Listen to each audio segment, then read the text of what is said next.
Greetings, Earthlings. You're listening to the Probing Aliens podcast. I'm your host, Golf, aka Putt Putt, and today we're probing Inventions. When we return.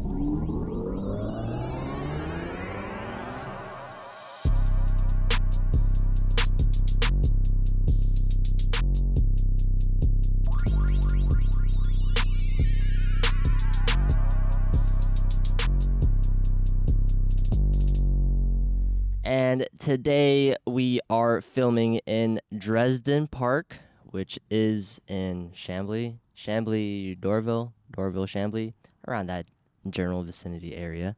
I am joined today by a very, very awesome friend of mine, Kenny.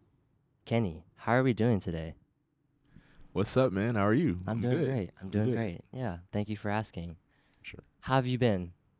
Man, I've been good, man. Just trying to process all these thoughts, man. It's like I'm a natural polymath, so there's a lot of things that I'm interested in. Right. So right now I'm focused on, kind of like different things when it comes to material science. So my expertise right now is like material science and particle physics. Okay. So I'm really fascinated by the nanoscale and how that interacts with the vast universe. Okay. So understanding those kind of like material sides and the quantum sides of stuff, Right. it just makes me just think about a lot of different things that I can create with that material science background. So Right.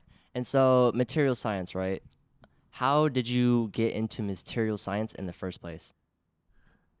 it's crazy, dude. I actually was listening to a podcast and I heard of something called CMF, which was like a composite metal foam. Okay. And I was just fascinated by that because I'm like, how is a material that looks like a sponge stronger than a solid material? Right. What gives it that aspect of, being, useful? So from that, I just started studying, all things like metallurgy, like all those different things. And then from that, I started moving on to organic chemistry because I'm like, okay, if these particles in this metal are kind of making a chain link fence on a nanoscale, what if I swap the metal-based materials with something organic? Okay. Since it's at that nanoscale and Yeah. then you turn that into a solid, is it going to have, comparable properties, to metals by just using organic materials? And how do you even do that? Like, how does that process even work?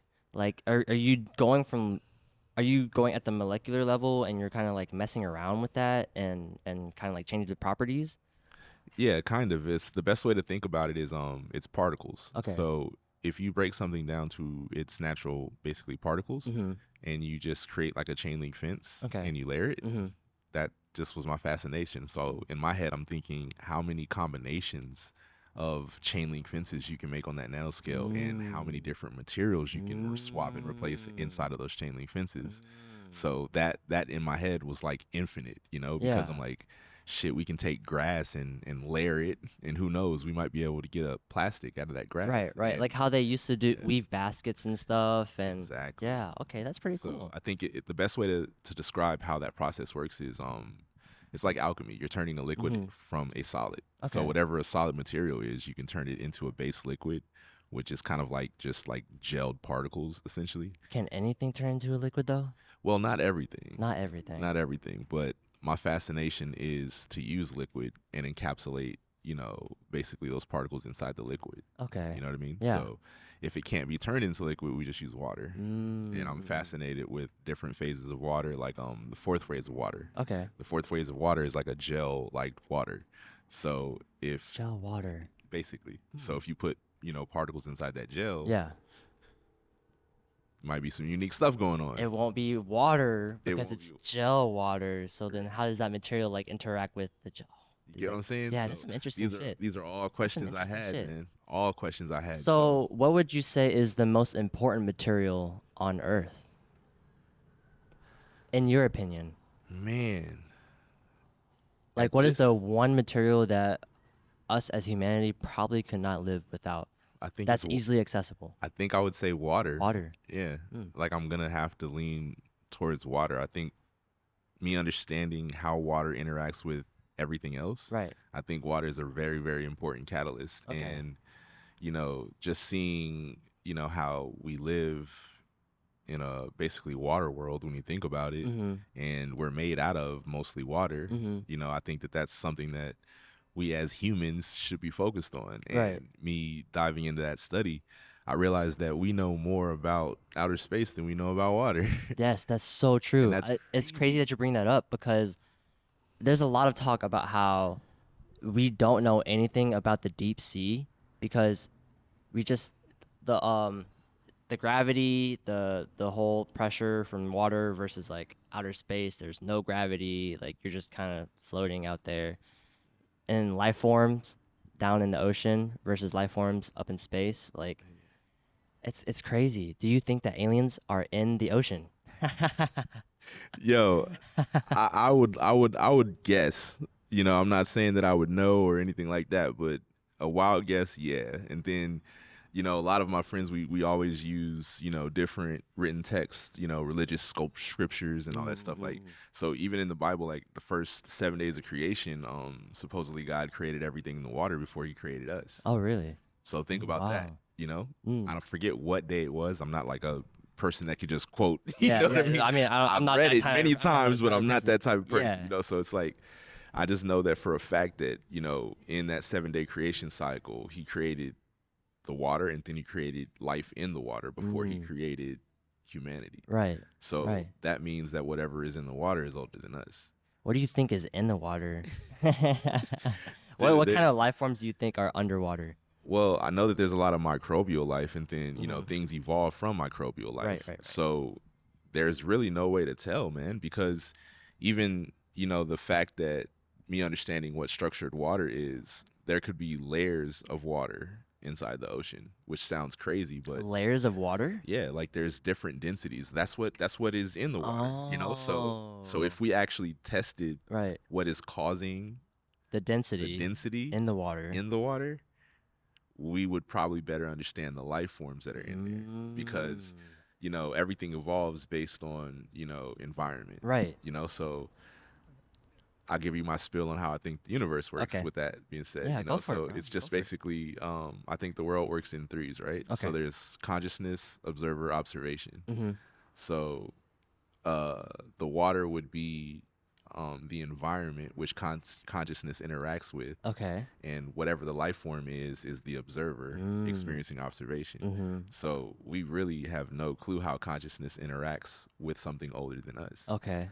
It could have a completely different hierarchy of experience. Right. So we really don't know. Like, we think fish and sea creatures aren't smart or intelligent, but Mm-hmm. we really have no way to gauge their interaction with consciousness. Right. It's like, how do you even gauge their intelligence if you haven't even interacted with them in the first place? And then, like, the set of experiments that test that intelligence, like, is it even, it's not created to gauge their intelligence based off of them. Like, they could be smarter than us at something else that we don't even fucking know about. Exactly, Yeah. Yeah. exactly. And We're just that's giving them, like, basic human tests. And it's like, they're not humans.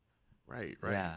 And that's a real thing, and I always think about that. It's like, what is the theory of everything model to getting to understand something? Mm-hmm. You know what I mean? Yeah. Like, in math, everybody's searching for that theory of everything, and I Mm-hmm. think that that can drag to almost all comprehension of trying to figure something out. Right. I think that there is a baseline form to how things interact with each other Okay. in coordinates with consciousness. You know what I mean? Yeah, yeah, yeah. Because I think it's like everything has like a constant inconsistency, Mm-hmm. if that makes sense. Yeah. Right? Yeah. So whatever that first initial touch base with consciousness is, Mm-hmm. it becomes like a race. Like the 100-meter record was broken the first time, then somebody broke it the next year. You know what I'm saying? So Right. it's like whatever that first baseline establishment is, Mm-hmm. it keeps evolving in a straight line, but there's a circle going around in that straight line. And that Mm. circle is environment. Okay. So Okay. yes, you have a trajectory, Right. but environment creates that constant inconsistency. Okay. If that makes sense. Yeah, yeah. Try my best. It's making sense. So then my question to you is, right? Since you say that the world works in threes, which is environment, consciousness, and the observer. Well, it's consciousness, Consciousness. which can be interchangeable with environment, because I Okay, think okay, that okay. consciousness interacts with us through environment. Okay, okay. If that makes sense. Okay. And then Consciousness, observer, observer, then observation. observation. Okay, okay. Yes. Consciousness, observer, observation. Okay, so that's interesting that you say that consciousness could be interpreted as environment. So that kind of like solidifies my theory of consciousness being one, because we're all sharing the same environment, but we're the observers who are observing that environment, which is technically consciousness. Exactly. So that's literally how I kind of see it too, you know, Okay. because it's like it we can say that we're one, but it's like we're one of many because there's many environments. Yes. So the concept that we're all one is dependent on environment. If Right. environment cultivates us to be one, then we're one. But if consciousness has us divided, we're divided. Right. And that's all based on environment once again. So if there is a environment that has chaos in it, it can't be one because it's naturally divided. But then wouldn't it kind of like counterbalance out the fact that, there's chaos in one environment, but there's peace in the other one? So wouldn't that naturally just cancel each other out? You would think that, but I think that it's still kind of like counterintuitive, you know, because it's like, what is the threshold of the two to cancel each other out when that varies from observer to observer? Right. You know, like each person has their own lens that they see the world through. Mm-hmm. So somebody's peace could be somebody's chaos could be somebody's peace. Mm. And it's all based on the lens. Holy shit. Which is the observer. There's levels to this shit, dude. There's levels, right? There's levels. And it makes me think, you know, like that's, you know, I guess what free will is in a sense, you know? Okay. You're given the lens to see the refraction of understanding. Right.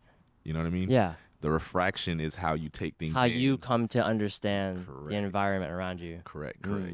So that, on top of material science and particle physics, that gives me kind of like the lens that I have, you know, like there is peace and chaos at all times how you look at the world. Right. And I choose to look at peace. I ignore chaos. And by doing that, consciousness kind of creates a buffer for you. Okay. You know, positive or negative, but it's all about what you direct your lens towards. Whatever you observe is responding back to you. Right. So I try my best to observe things that I think are peaceful, and I kind of, you know, I'm aware of the negative. Right. I understand what it is. Okay. But it's the choice to choose peace. You know what I mean? Do you think chaos is necessary? I think it is, because it's like there's entropy and then there's neg entropy. See, everybody talks about entropy, but nobody talks about neg entropy. I hope I'm saying that right. Okay. But it's basically the flip-flop of entropy. You know, entropy is how things spread apart. Yeah. Neg entropy is how they come together. So the same effects happen. Right. So everybody talks about, oh, it's entropy. Right. Okay, that's disorganized. Right. But there is organized entropy when things actually attract and come together. Right. So that's kind of how I think about the world. I'm more into the coming together of things, because that leads into my, like, how I carry myself in the world, which would be cultural hybridization. You know, I've been around so many different groups of people, have so many different family members, so it gave me a very, you know, hybrid-like nature. Right. I can't be... There's no one mold that you fit into. You fit into multiple molds. Yeah, and that's based on environment. You know, because once again, being in an environment, I'm reliant on observer. Yeah. So whoever I'm around in that environment, they're dictating what they see I am. So if I'm a hybrid and I'm in so many different environments around so many different cultures and creeds, it's all going to look different from every person. Right.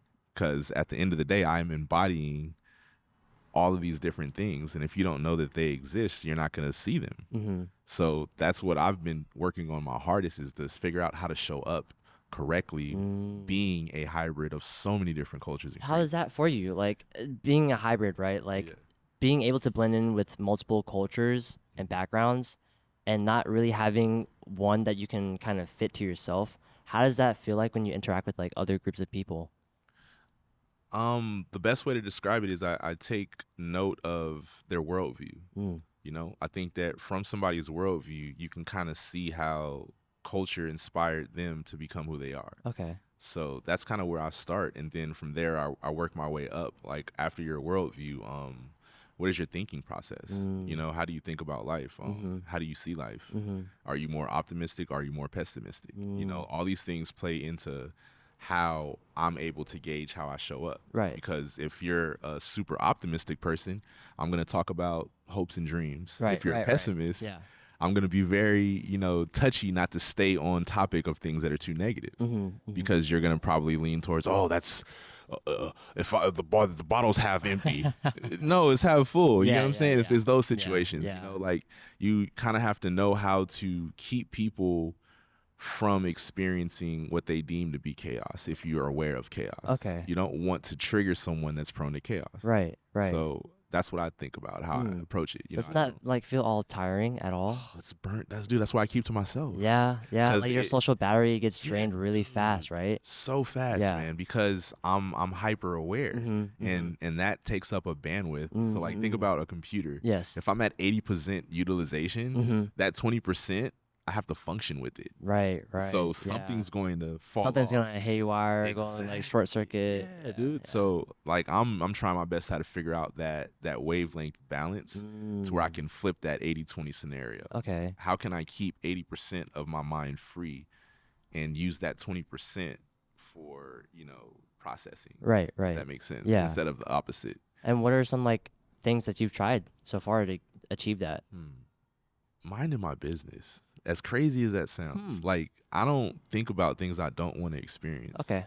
And I think that that's probably one of my biggest strengths at this point, but that's not something that is just like picking up a ball and shooting it, Right. at all. Yeah. You really have to attach yourself to the bigger picture, but also have a goal in mind. And I try to do that weekly, if that makes sense. Okay. Like I have a set direction and I don't really distract my focus from that. And that keeps me minding my business essentially. Cause it's like, dude, like just understanding what I know sometimes makes me want to jump into all types of different layers. I'm like, dude, you just want to like jump on that opportunity. And that's how my personality is, dude. I'm a gamer. So like think about it is you break open a brand new game, the first thing you want to do is grind. It's like 2K. Yep. You know what I mean? Like, dude, I'm going to get to 99 overall. If like, I'm gonna fucking do this shit. You know what like I'm no saying? one's gonna Like, stop me. I'm gonna fucking get there. Yeah, dude, Yeah, I completely understand that. So like me having that personality type, I have to be very guided in my focus because I'm coming in with a range of knowledge and a range of experiences that most haven't. So it's not really like cutting corners. Okay. I just know what to look for at the beginning stages, if that makes sense. Yeah. So that's basically it. I try my best to keep focused on things that I'm passionate about and not worry about things I don't want to experience, And has it kept you like happy so far? Has it kept you, like on your toes? Has it fulfilled like that one purpose in life for you by doing these things? You know what? I think it's an everyday struggle, if that makes sense. So for the most part, I would say it's been super, super helpful in keeping me in a peace of mind state. Okay. That's kind of what I studied a lot, when I had my cultural dives into meditation, all the different Taoism, Buddhism, stuff like that. Right. I studied as much as I could because, I'm an avid, I like studying the cultural aspects, but I'm more interested in the people because I feel like the people are the ones that mastered how they interact with their environment, having that mindset. So I've been like a student of people, man. Okay. Like whoever you can think of, I'm gonna study Gandhi. I'll study, whoever Buddha they think that embodiment was. I'll try to find the best references and to see how that person lived, and how they interacted with the world. 'Cause I feel like experience is everything. And if you can find the best embodiment of something and get a bunch of references and study those, that's how I learn. I mean, people embody culture. Exactly. Yeah. Exactly. So They it's not, embody it's like whatever you deem environment would be culture. You know what I mean? Like, because at the end of the day, consciousness, culture is the same thing, basically. Yes. So whatever that is, who are the shining stars that wore it the best? Like another good reference is the Meditations, the book called The Meditations by Marcus Aurelius. Marcus Aurelius. Yes, Okay. yes. So that was when I was in my like philosophy bag, as you could say. You feel me? So Marcus Aurelius was a great example of somebody that had everything, but chose nothing. Mm. And that was like a fascinating person to study and study people like that. Right. To have literally be like the emperor of Greece or Rome, Yeah. and not live like the Romans. Like Right. he was doing basic stuff. Like he had the ability to go to 5-star restaurants, but he's going to the hood spots. Like that Right. was his whole personality. Mm. So seeing and experiencing people like that gave me a better reference to how to show up with an ego, you know, because when you're given the world, a lot of people kind of have an ego to where it's almost expected that they're supposed to get the finer things. But if you've been having the finer things your whole life, you don't know what the opposite is. Right. And people that choose to experience the less more than the high, you know what I mean? Yeah. Those are very, very important people to me because they're looking for a balance, because they intrinsically know that they have a completely different view of the world than others. Right. So you're not going to continue to live on that, you know, hierarchy because you'll never know how to interact with people. Right. So it just seems like those are the people that are shining stars to me, is the ones that are given the most but choose the less. Like they go out of their way to choose a different path than what they were given, and like kind of almost put themselves through that struggle.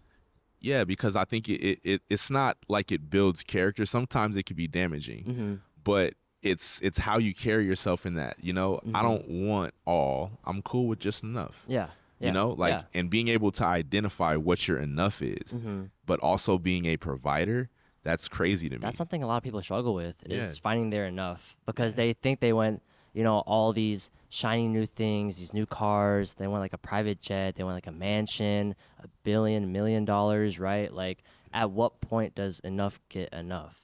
Yeah, dude, I think there's never really enough. Yeah. Because it's like, once you think about it in money terms, oh, I need $1 million. Once I get $1 million, oh, I need 10 million. Once I get 10 million, oh, I need 100 million. More money, more problems. Like, you get what I'm saying? Yeah. But it's not handling the problems. You are now, you know, You're associating something else for solving that problem, essentially, which is not okay, because you can solve your own problems if you just think about it in a different way. correct. Yeah. That's a real thing. And it's like people are attesting, you know, income to be that problem solving Yeah. mechanism. Yeah. Yes. And normally it just falls to another person. Yeah. So I'm going to pay this person to solve this problem, but you're not solving it. Yeah. You're So, not solving it. You're paying someone else to solve it. You get what I'm saying? Yeah. So think about what that does if you're experiencing life as an observer of consciousness.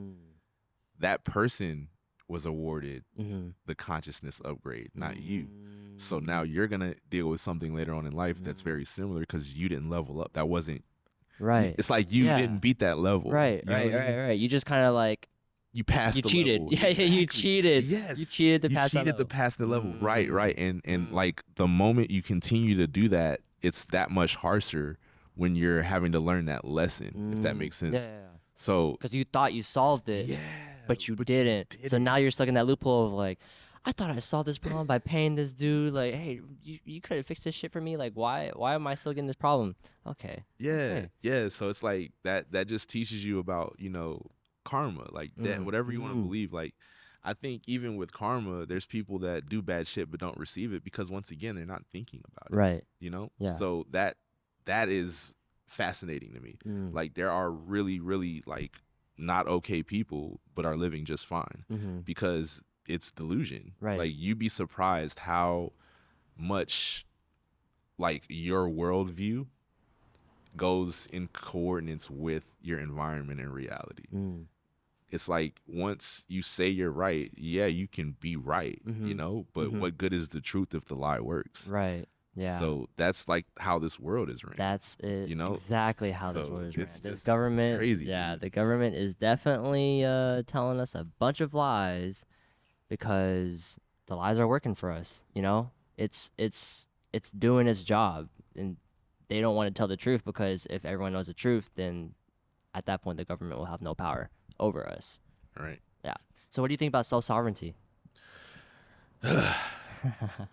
Dude, I love the concept, but how many people have enough governance of self to where they can be sovereign? You know, like, that's my biggest thing. You know, you're for personal freedom, but think about what freedom entails. You have the ability to do whatever you want. think about that, like in the grand scheme of things, Yeah. from person to person. Yeah. There's billions of people in the world. If everybody had the choice to do exactly what they do, think about the chaos aspect to the peace aspect.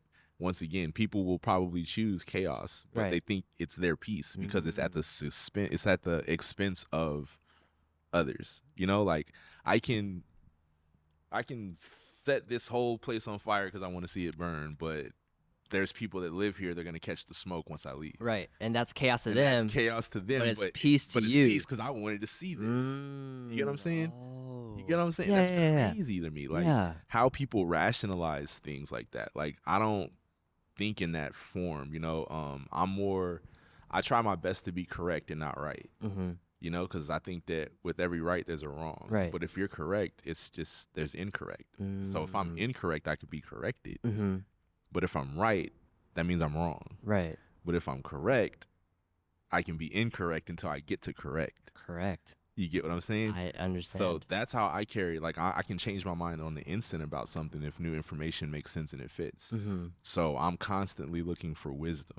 Okay. I'm not looking for understanding because I think that nobody will understand without understanding wisdom before trying to understand. You know what I mean? Yeah. You know, it's like you don't know until you actually ask sometimes. Yeah. Because people have their reasons for things. So I never am one to judge or jump to conclusions without asking.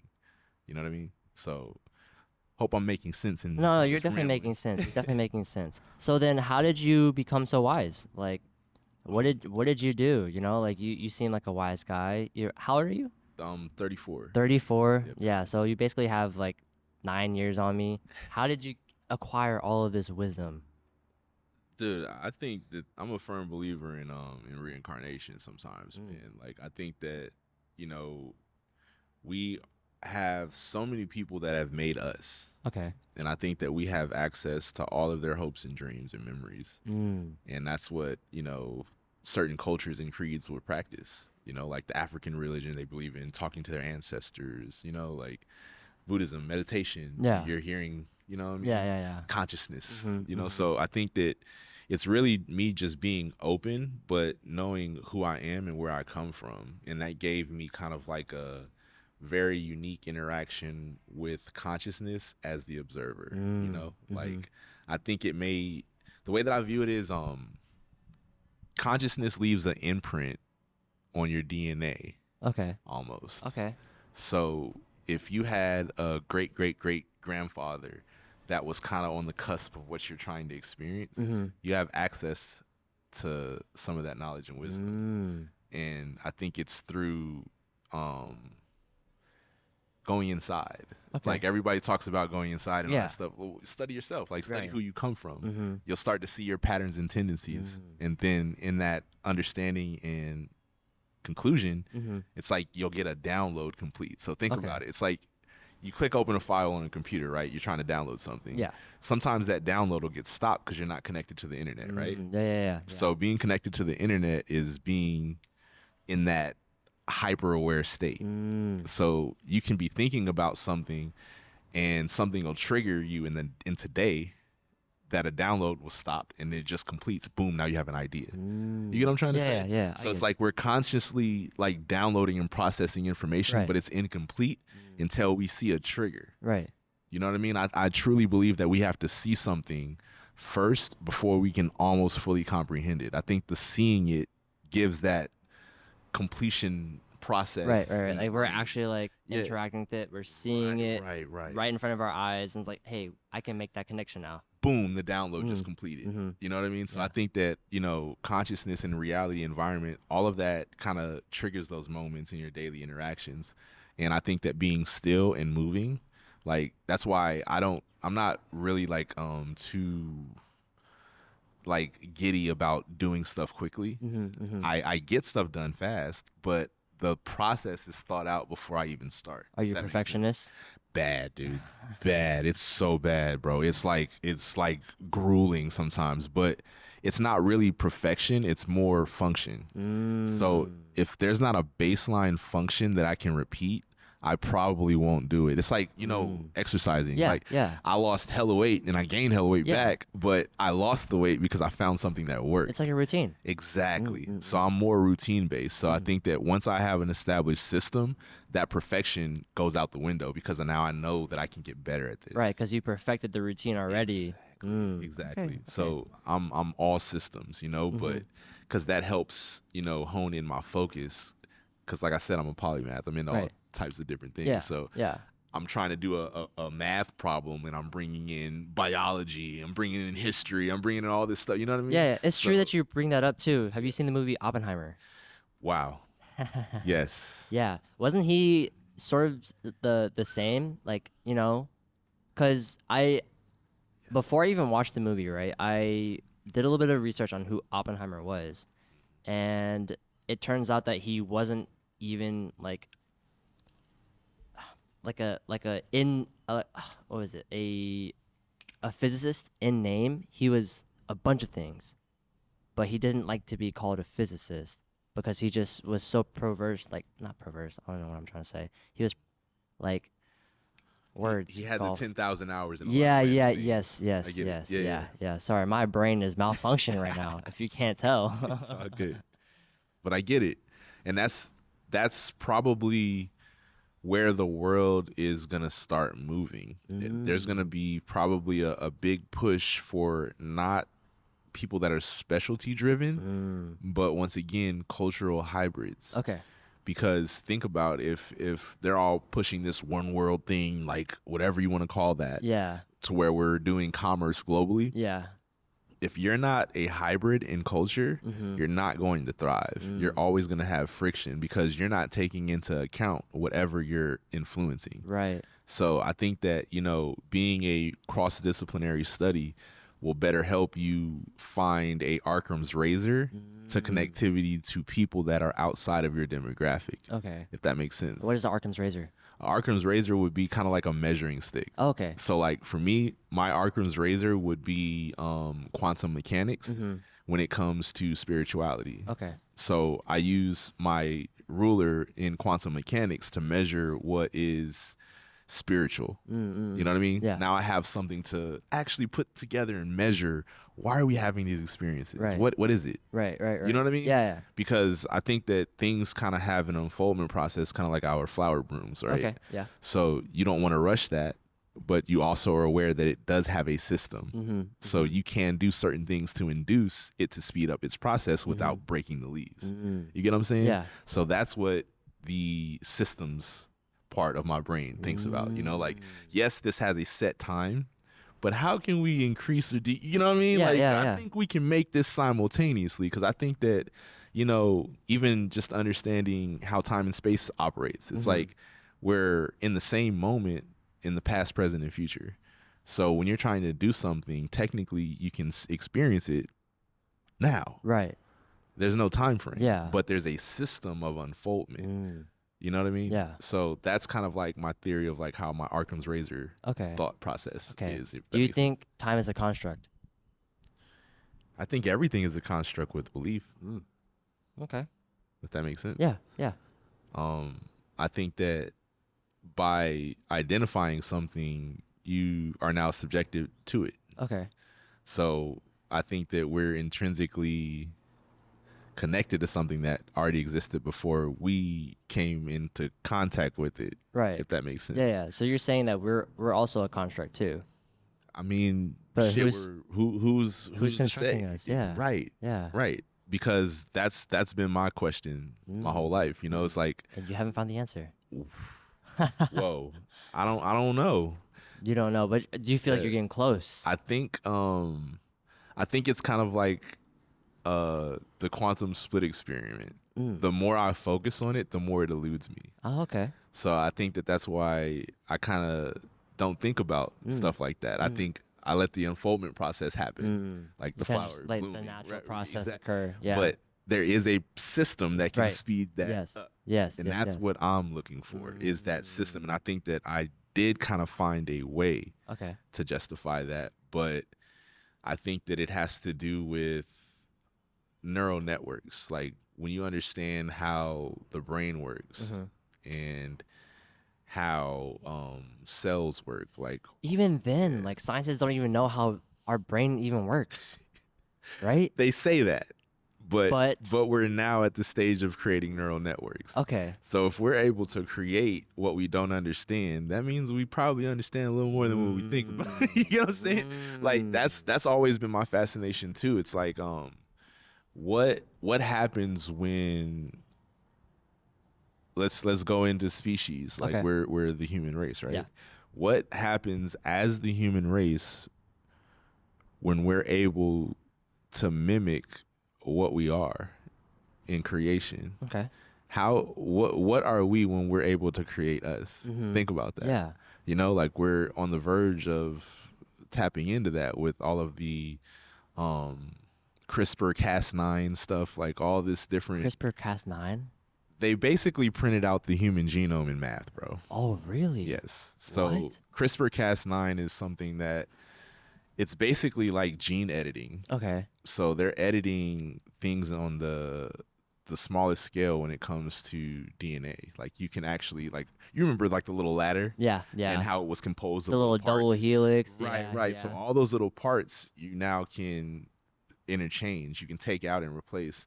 And that like instantly went into X-Men in my head. I'm like, oh my God. So Because I know they've been like doing gene modification here and there with like, GMO stuff. right. But to the point where they actually reconstructed DNA in math. But then so now that they have it, it's basically a theory at that point, right?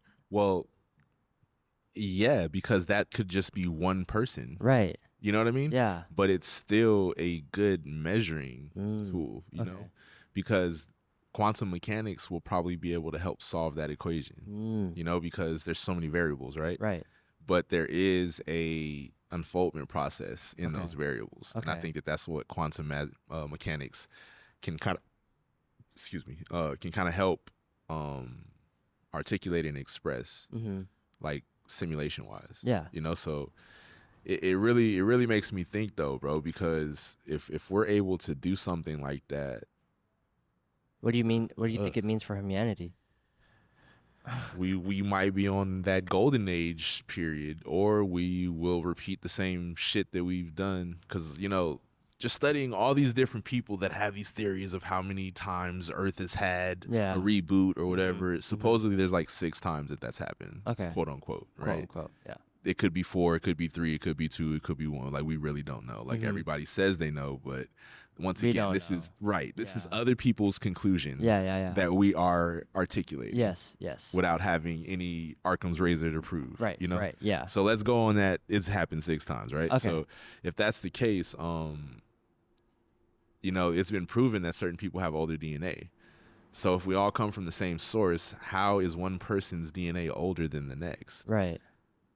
You get what I mean? Interesting. That's always been my question. Like, how are certain people's DNA older than others, but we all come from the same source?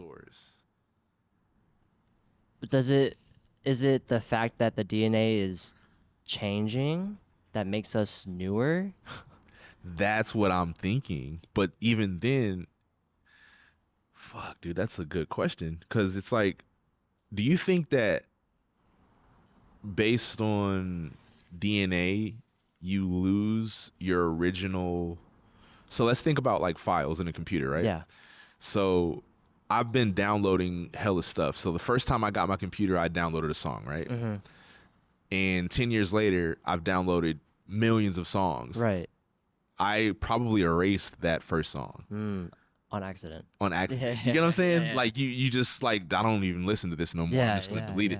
So what if that is kind of what that means? Like we're just deleting some of our past so that we can re-upload new information into our file system. Holy shit. You get what I'm saying? Yeah. But I don't know. That's just the hypothetical question, because it still makes no sense how people are older than other people. Like that's just confusing. But at that point, it's just changing the structure of the DNA, right? Yeah, but that's not changing It's the not age. changing the age. Exactly. But if you change the structure, like in a building, right? Like if you're remodeling and renovating, does that make the building old or new again? I get what you're saying. Yeah? Because it's on an older It's on an older foundation, foundation, but it's just but there's new stuff. stuff. Yeah. So New that's amenities. the thing. That's a wild thought, bro. Because we don't know, man. Like I'm in my head, I'm thinking like, yo, whoever has the older DNA, they created the younger humans. Or, Yeah. you know, like But that's weird. the ones that have the older DNA, wouldn't that be the species in the oceans? Once again, that goes back full circle. Because remember, there's all these like water-looking creatures and all these books and the Bible, all these different. Water is a very, like you said, that's probably the one material. Would you say it's a material or resource? Bro, it's both. It's both. Oh, it's both. Okay. Because you can actually turn water into a material. Yeah. Based on additives and all these different things that you can add to it. But that's just it's alchemy. Like everything has a duality to it. Okay. So the same things that we can do with fire, we can do with water. And that's a wild thought. That is a wild thought. Because everything's like blowing up. Like, everything you see the big clouds of fire. So you're saying that you can put that fire out with water, right? So that means that you can get the same output energy wise. Does that mean that you can put water out with fire? You get what I'm saying? Who knows? That's crazy. But it's like rock, paper, scissors. Yeah. So you get the same energy output. Right. But it cancels each other out. You know what I mean? Yeah. But shit, we might be able to, for all we know. Damn, bro. What if they're like... What if that's what they're trying to do? They're just trying to get rid of all the water on this planet by just burning it all up. Wow. Right? Wow. War. Wow. Dude. Nuclear war? Dude, that just blew my mind, and it made so much sense. Right? Global warming would be evaporation of the water. Yeah, we just solved it. We just figured it out. All right, guys. You know what to do now. My aliens, go forth. Yo, that is a wild concept. But let's think about it like this. The same water we've had on this planet, we've had since the beginning. Yeah. So do you think that conclusion might have been what was stopped those 6 times? Somebody had that crazy thought, hey, we're getting rid of the water, and boom, God intervened and was like, nah, bro, you're not fucking my shit up. You know what I mean? Yeah. That's very interesting because that's why deserts are formed, right? The deserts are previously the ocean's floor from the ocean. So does that mean that like before we were 70% water, were we like 90% water at one point? That's a good question. I wonder, is there a correlation between the amount of water on Earth and the amount in our bodies? Yeah. Ooh, that's a great research project. Yeah. That would be heavy. And ooh, that's a good one, bro. Damn. I'm about to chat GPT right now. Hell yeah, dude. I fucking love Chat GPT. Oh my God, Chat GPT is my friend.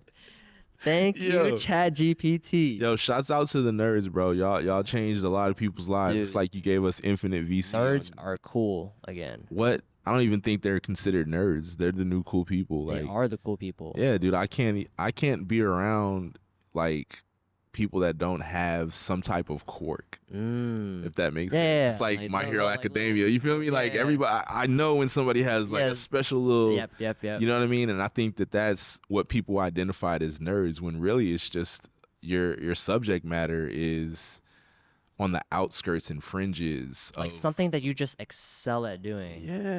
Yeah. Maybe whether it's like a field or like a skill, like it's just something that they're really, really good at. Right.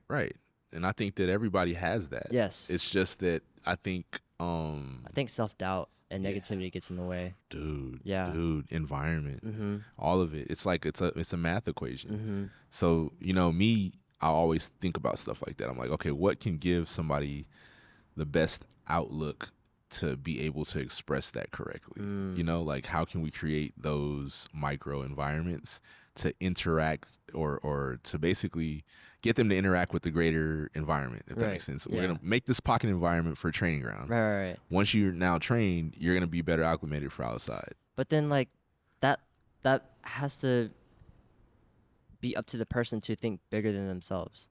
And most don't. Yeah. That's very hard. It's hard to think outside yourself when you're in survival mode. That's just facts. You know, like a lot of people are living in flat out survival mode. So how could you think outside of yourself when you're self-consumed because you don't know where your next anything's coming from? So I think that we have to alleviate survival mode. You know, like me as a person, I would get mad when I dealt with people like that, but then I started to understand more. It's like they're not doing that because they choose to. It's literally like a survival instinct, you know? They're doing it because they have to. Exactly. So it's like understanding that, you know, I think about environment once again. It's all about environment. You know, if you address environment, the person doesn't feel like they have to survive because it's provided. Right. So community aspects, stuff like that, you know, like understanding what family is, you know, like me being around so many family-oriented people, I kind of understood, even though I'm the only child and I'm a loner, you know, like I still understood the value system. Right. So it's all about, you know, being able to see the contrast. You don't have to be like me. I like being around things I'm like. Okay. If I'm like something, I like being around it. But you can like someone but not be like them. You know what I'm saying? Yeah. So I always try to marry the two. Okay. Like if I'm gonna like you, I want to like being around you. Right. You know what I mean? Because you're like me. Exactly. You know? Yeah. So, and I can feel myself around you.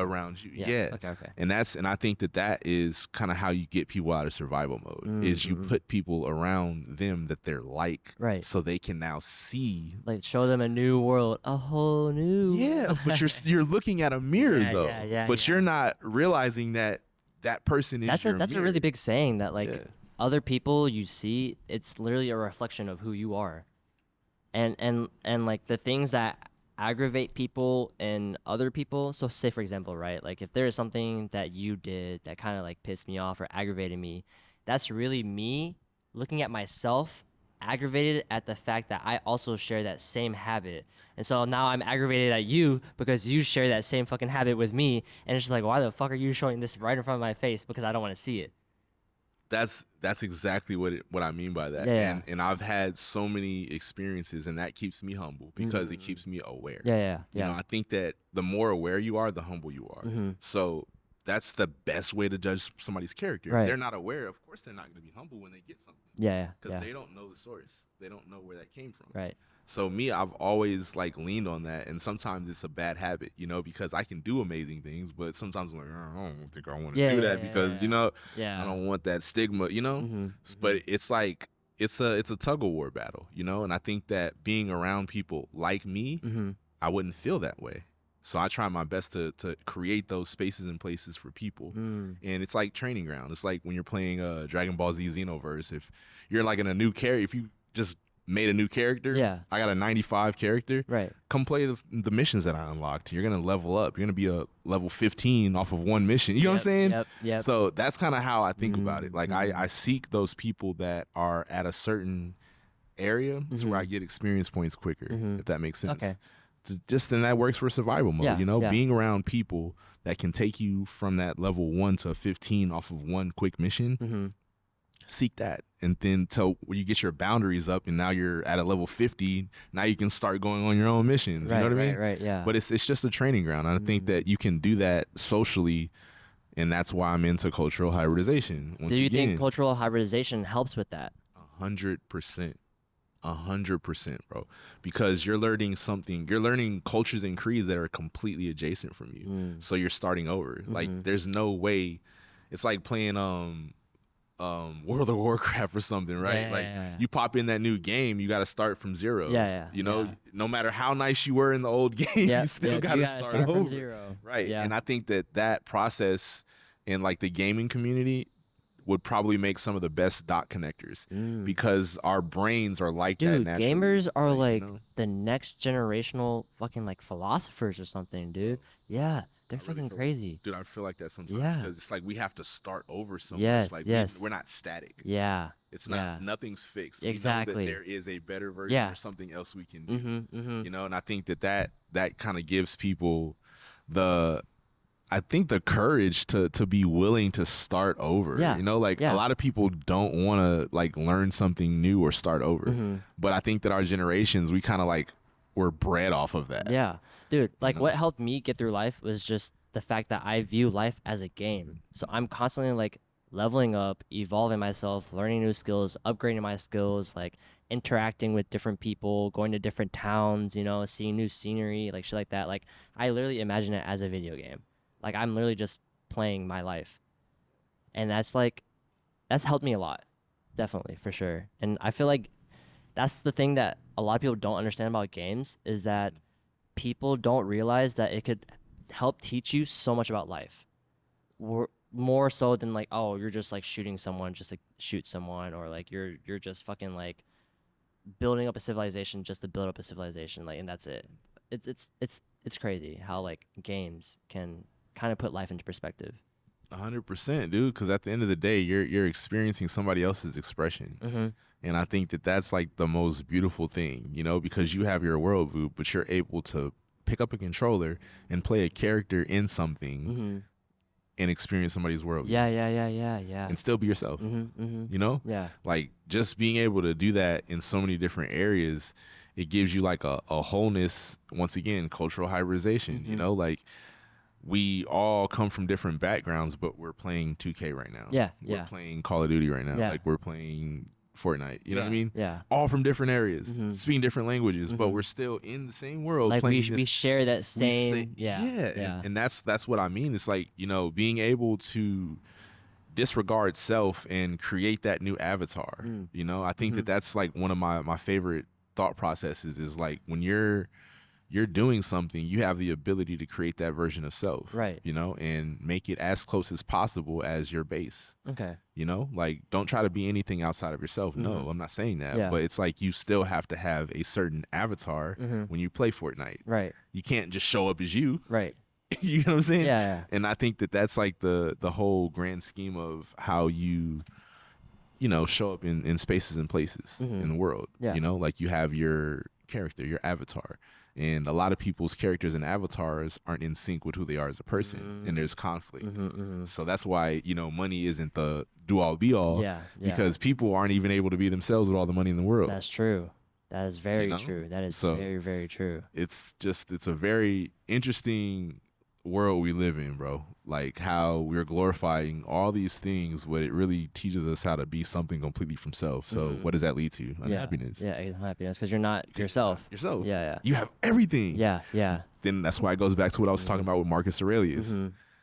The meditations, he knew that. He's Right. like, okay, if I have all this, I can't be myself. Mm-hmm. So I'm gonna be myself Right. with all of this. Yeah. And however it interacts, it interacts. So then, like, how do you be yourself in a world where people kind of judge you for being different than them? You show them how different you are. Mm. I think most people never do that. Mm. They just let it be how it is, Mhm. or they'll try to prove them right or wrong. Right. No, I'm gonna show you. Mm. Like that's my response to that is like I don't want to tell you. I want you to come to that conclusion on your own Mhm. by being around. Right. I think that that's the best way to teach anyone. You know, like don't do as I do. Watch how I do it and Mhm. figure out how you can. Mm.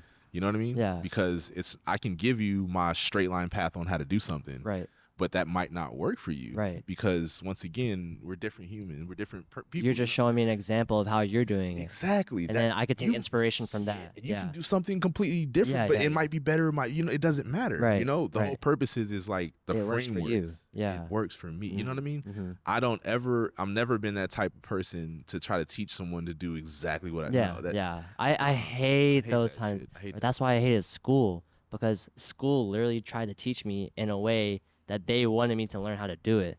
But it's like I figured out that there are so many other ways to solve this problem. Like I hate the fact that with math, Yeah. if I fucking show my work and it's completely different than what they expected me to show, they still give me a wrong grade for that because it wasn't what they thought. that I should have gotten to the answer. But it's just like, well, it kind of worked in my head, like how I got to the answer. It doesn't matter if it's wrong or not. Like that's how I got to the answer. Like, Yeah.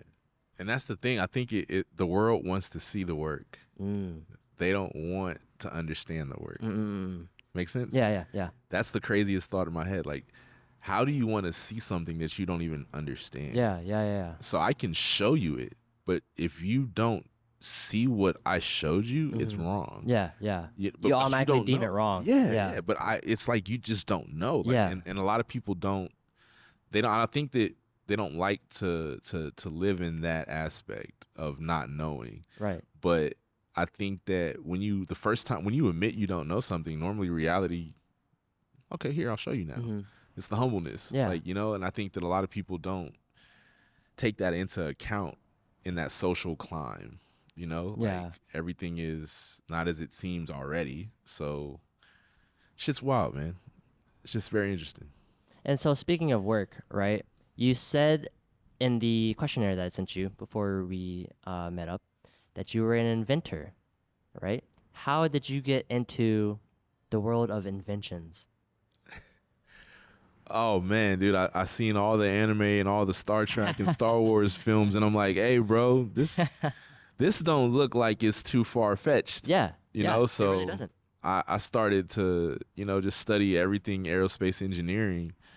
And from that, I got into, like I said, the material science and the particle physics stuff because, I wanted to understand how the frameworks of the universe worked and how I'm able to interact with it as best as I can.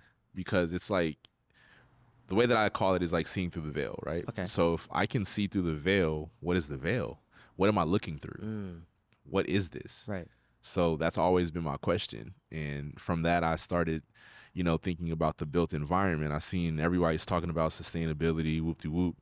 But there's like, oh, there's too much CO2. Okay, but CO2 is needed for plants to grow. So why are you trying to... Why are you trying to kill the trees? Kill the trees, bro. Like, were you trying to... Don't we need air to breathe? I think they're like slowly just trying to kill us, bro. That goes back to my whole like putting out water with fire. Yeah, dude. It's crazy. Yeah. It's crazy. But that's like... It makes no sense, man. Everything's counterintuitive. That's why, like, even with the news and everything that they talk about, anything that they're showing us face value, I always question. Oh, because it's like, why are you? You don't tell us the truth. Why are you telling us the truth right now? Yeah, yeah. Like, what is there? What's the secret message behind this shit? Like, is there something I'm missing here? You get what I'm saying? Like, dude, the alien disclosure stuff. Yes, bro. The funniest thing ever, dude, I found a YouTube channel of like facial recognition people that like study like body language and shit. And all they do is like analyze like the president's speeches and like, but with like facial recognition. So they're like, oh, he's lying. Like it's That's bro, crazy. it is the dopest way to watch stuff, bro. Like you get they're like four like random dudes that just studied like body language analysis. Right. And they're watching like all of the alien disclosure stuff. Bro, it was some of the funniest content I've ever seen, bro. Because you're gonna have to send me that. Dude, I'm gonna send you that. Because they're like literally picking up on all their micro expressions when they're like, oh, this dude's he's lying. They're lying. He's like, they're clearly lying. Right. Some of this stuff is true, but most of it is like lies. Vapor. It's like they're just saying stuff. Yeah, smoke in the mirror. Yeah. So it's like, think about that. Like, why are they showing that to us? Yeah. Adjacent to what I'm doing and researching. There's one thing that I heard about that, that the reason they chose now in this time to present aliens is because that we're becoming a godless nation. Before then, if you showed people that aliens were real, that they were true, there probably would have been pandemonium, mayhem everywhere, chaos. Like everyone stocking up on food, on ammunition, weaponry and shit like that. So like, do you think that's part of the reason why? Because we've been so desensitized so much to the fact that there are aliens through like movies, books, do you think that they chose now for a specific reason? I hate to ask a question on top of that question. Nah, go ahead, bro. But my question is to you, do you think that the reaction would have been different before or after COVID? I think it would have been the same. You think that? I think it would have been the same. You think that people wouldn't have I think that people would have reacted a little more if this happened before COVID. I think people are so burnt out because of COVID that they're like, aliens, fuck it. We just went through COVID. Okay. But like the thing is, from the people that I've been interacting with, right? Like they all know that aliens are real.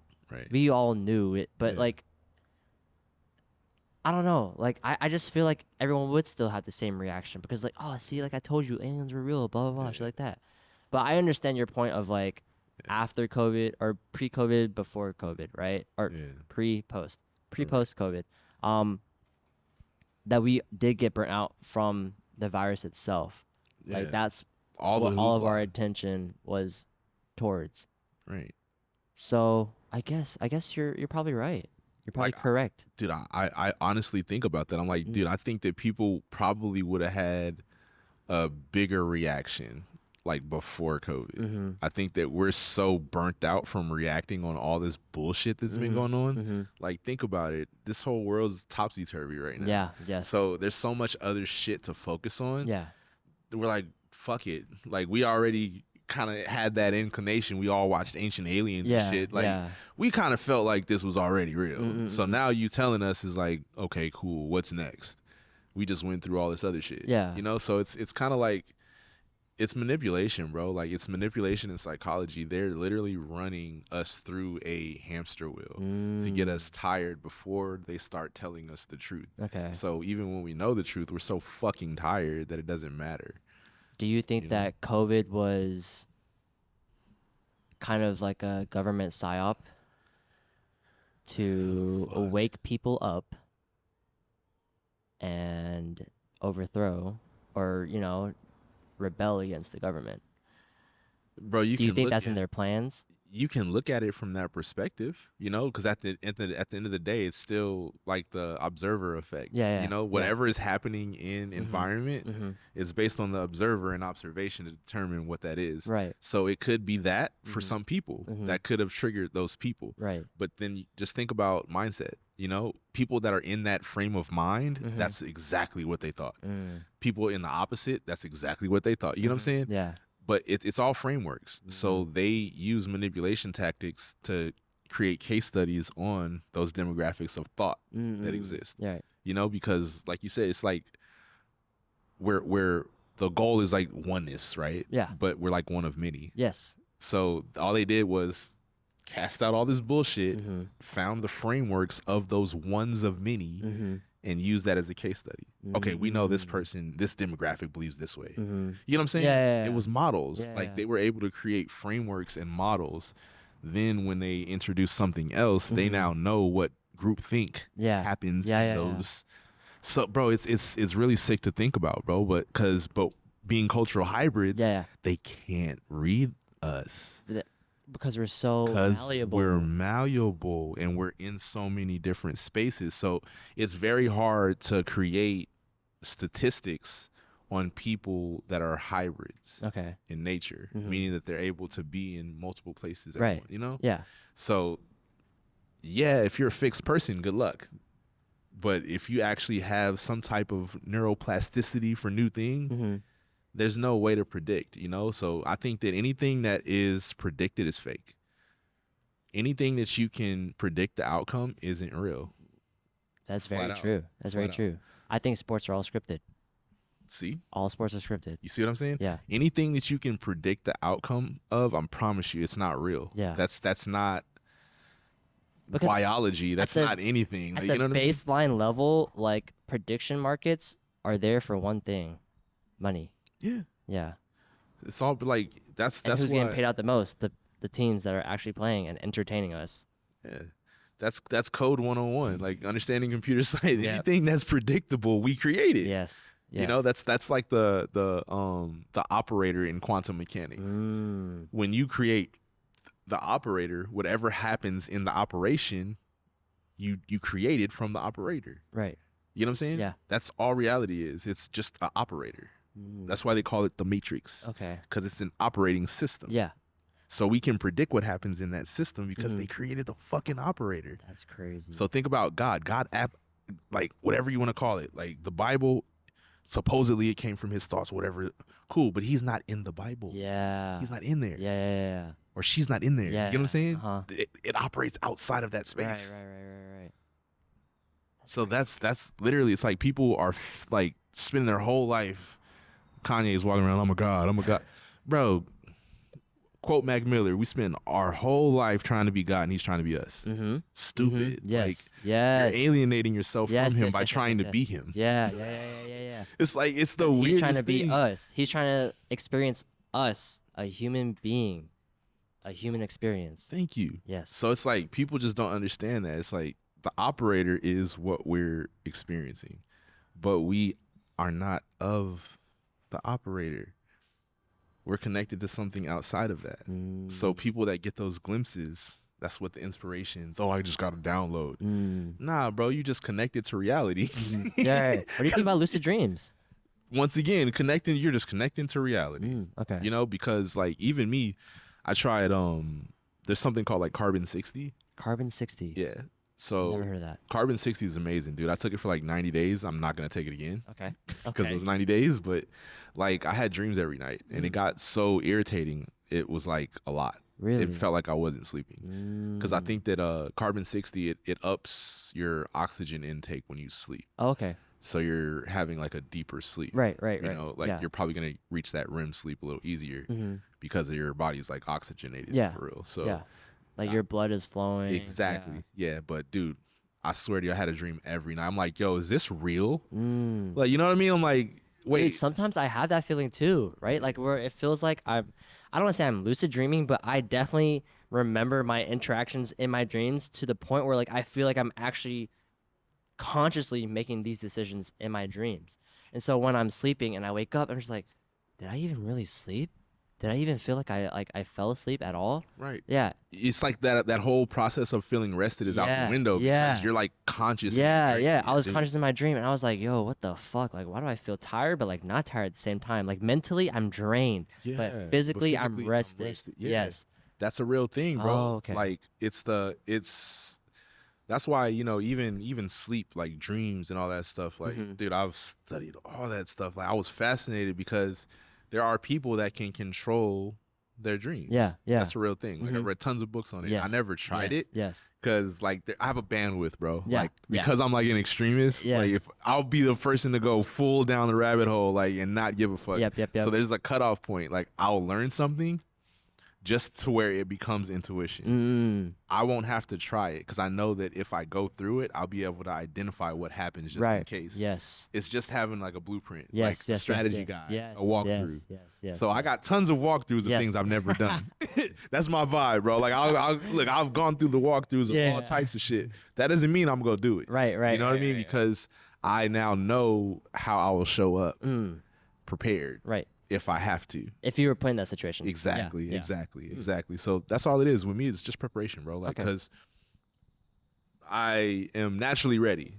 So if I'm prepared and ready, I'll be able to perform at least to my liking, you know? I'm not trying to be perfect, but I know that I can do certain things. How do you interact with situations that you aren't prepared for? Like, what do you do? I normally listen. That's normally my go-to, and listen and observe. You know, I'm not too active in new things. You know, because I don't know how to bring my best foot forward at the moment. You know, so yeah, I usually play the back row, man. That's my whole vibe. I'm normally a ninja in that situation. I'm in the trees. Okay, you know what I mean? Yeah, you're just kind of like taking a little step back and just third person. Yeah. I live in third person. Do you ever like have that like feeling of where like you're outside your body but like you're still in your body? Yeah. Where like you can picture in your head, you're like viewing yourself from a third person angle. Am I the only one? Or do you do that too? Sometimes when I sleep, I'll like imagine in my head that like the room is getting smaller and smaller, and then like I can see myself in that room, but like I'm up in space a million miles away viewing myself in that room. I get those sometimes. Dude, that's like remote viewing. Is it? Yo, I'm fucking remote viewing my fucking life. That's crazy. A lot of that has to do with breathing. Like like me studying all the different breathing techniques and stuff, I noticed that when I hold my breath, I enter that state a lot easier. So it's a thing. It's a thing. But I once again have the walkthrough, haven't gone down the rabbit hole. Okay. Right. Because I figured the way that I view about anything astral, I feel like once you leave, it's like Dragon Ball Z. The moment you power up, everybody else like that feels it. Yeah. So the more you kind of tamper in that astral realm, it's like you have like a target on your back. Like anybody that has that ability, when you're around them, they're gonna pick up on it. Yeah, because I kind of happened upon it like unconsciously, but then I became conscious of it that I was doing it, and so like that led me down the rabbit hole of like, yo, what the fuck am I doing right now? Yeah. Like what is this? that? Like what does it mean? What does this mean? Yeah. And it's crazy that you say that there's people who target you because you have that ability. Yeah. Because I also felt that same like energy from people who were like kind of similar to me, and they're like, this guy, he knows something. He knows something, and I don't like that he knows something. I need to do something about this guy. Dude, I get that feeling all the time. That's why I'm like scared to go out sometimes. Nah. It's a normal feeling, bro. Because we're like the anime characters. You know, like the best way to call it is Dragon Ball Z, bro. It's like once you power up fully, everyone that has that ability, you're like sensed instantly. It's like you attract those people. Nah, because you're in a space and it's environment. Yeah. Once again, observation. You feel me? Consciousness. Yeah. So when you're tampering in a level of observance, right.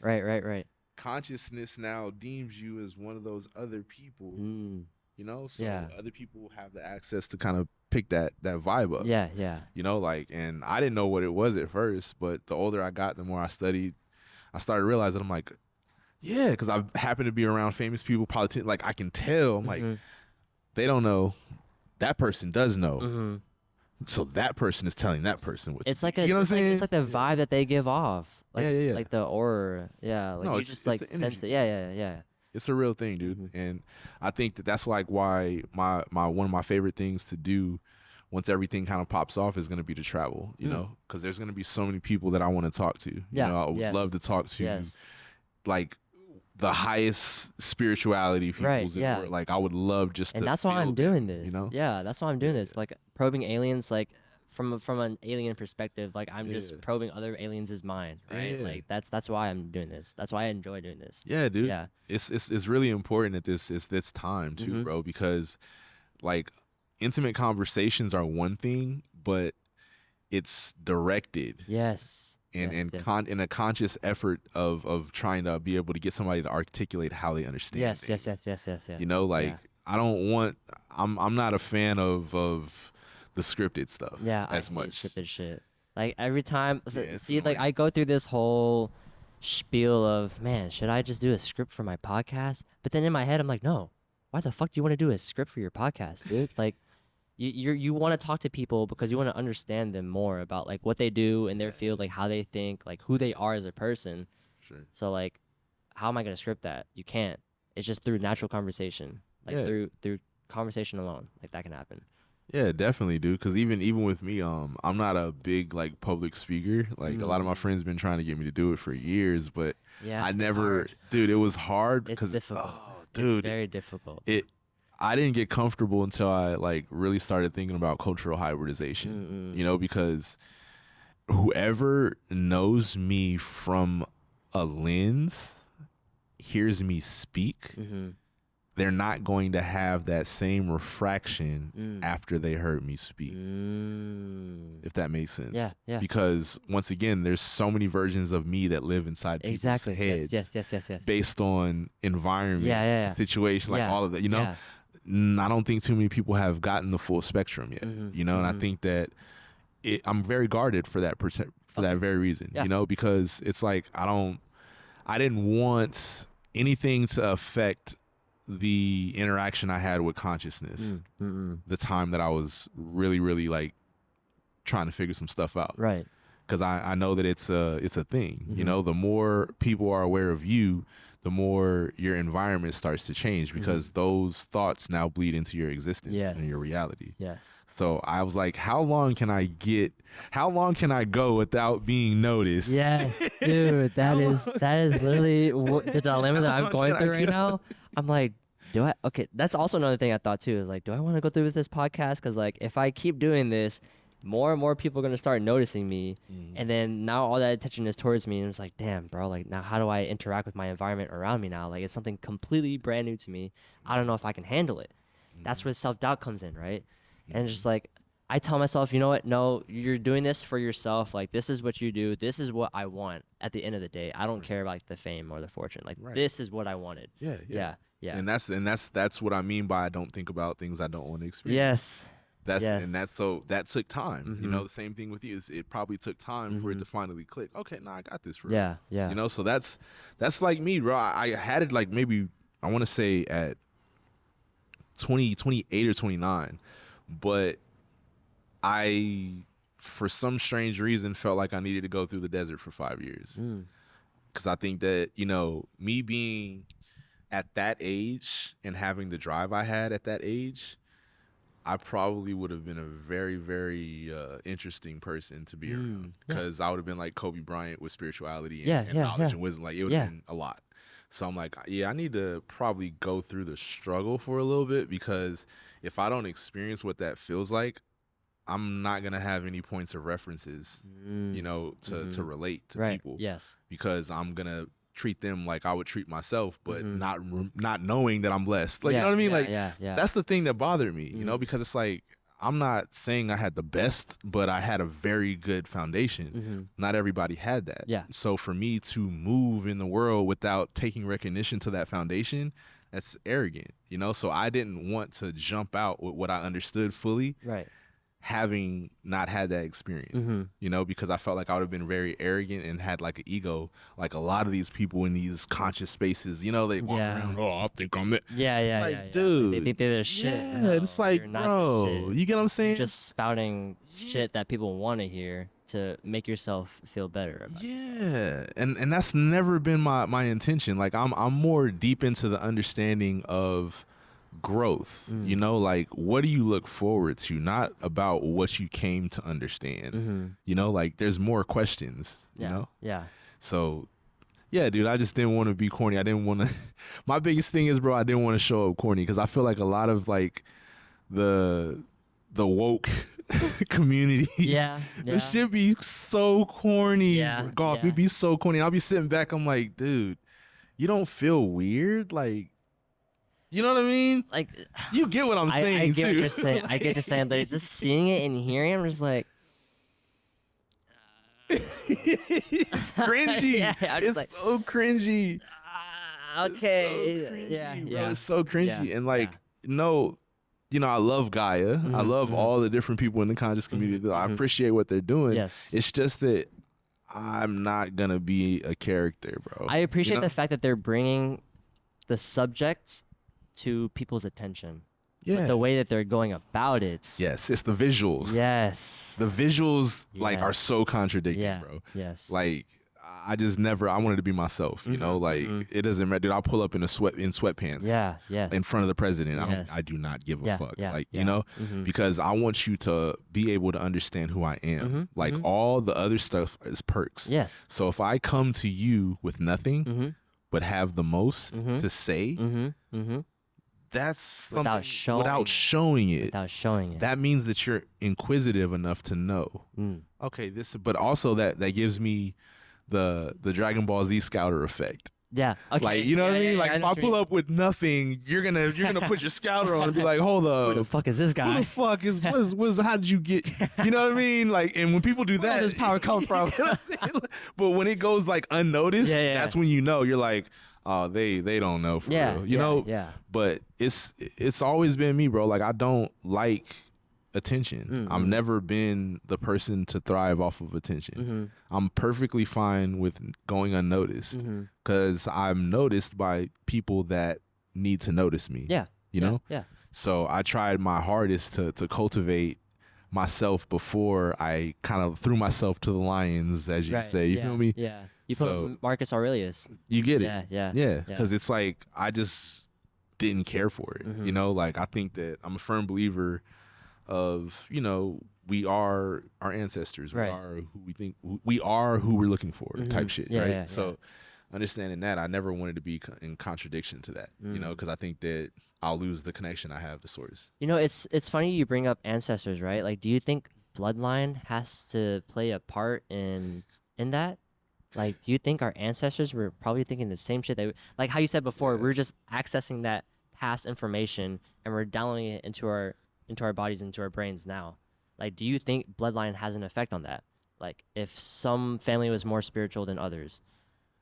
I really do think so, bro. Like, I think that that's why they kept things so close knit, you know. And I think that it's a spectrum, you know. Like everyone had their kind of personal beliefs on that, and Right.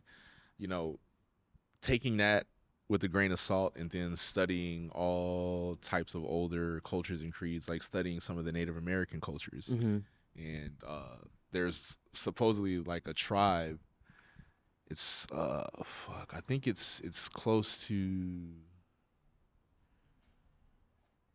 It might be close to Thailand. I'm not sure. I gotta research that again. I'll probably send you that later. It's a book that I have. Yeah. But their whole tribe, it's the craziest thing, dude. They all sleep close to proximity to each other, like touching, like damn near touching. Yeah. So there was a guy that just went to experience them because they're supposedly like have the oldest DNA too. Like they're like a real ancient tribe. So like he went and lived with them for a couple years, right? And he noticed that they all would sleep like real. He's like, I'm trying to sleep, and they're all like trying to cuddle with me. He's like, why are y'all all cuddly? Like, touching me you feel me? and Like, shit, bro? why are Like, y'all whole all from tribe my are just, personal you feel me? space. Yeah, like y'all, I'm all trying of to y'all, fucking like, sleep, right, bro. I'm trying to sleep, and you just in my personal space. Yo, so come to find out, he realized that after they would wake up, they would all sit in a circle, and he said how they were talking to each other, it almost felt like they were like telepathic.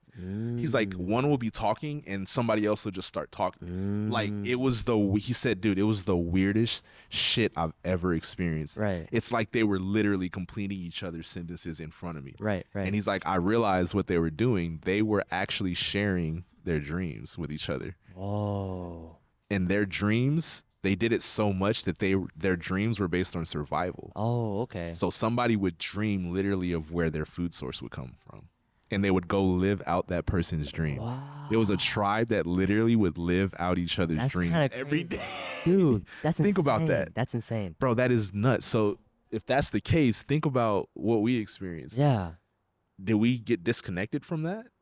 I'm pretty sure we did. You get it? Yeah. But that's just wild to think about. Like they would literally share dream. Like somebody would literally dream about something that they need to go do that day, and they would go do it. Like, I mean, it makes sense because, like, if you're in a tribe, right, like, and you're in survival mode, you have to find new ways to try and survive as a tribe. right. And then those traditions are passed down. Traditions create culture. Culture creates people.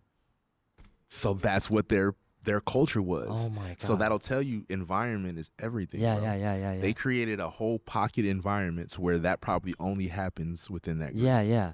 And it works for them. It works for them. Because they're still alive. They're still probably to this day. You get it? Yeah. So think about all of the trajectory of interactions consciousness had, you know, for that to be that. Yeah. You know, and he's like, the guy, he would walk around and it was some of the weirdest shit would happen around these people. He's like, dude, I'll get on, like, they have no phones, right?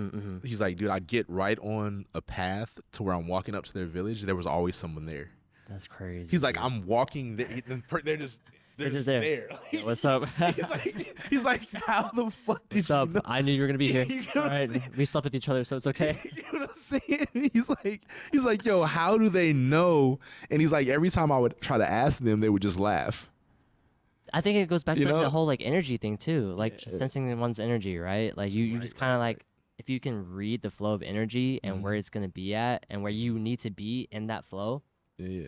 Boom. Right. Yeah. You know, and then he was saying that there was like certain plants too, like you're not allowed to eat out of this garden. Like you can't pick this plant. And he's like, why? He's like, that's that's such and such. Yeah, He's yeah, like, yeah. wait, what do you mean that's such and such? So Oh, like it's reincarnation. almost like they were connected Mm.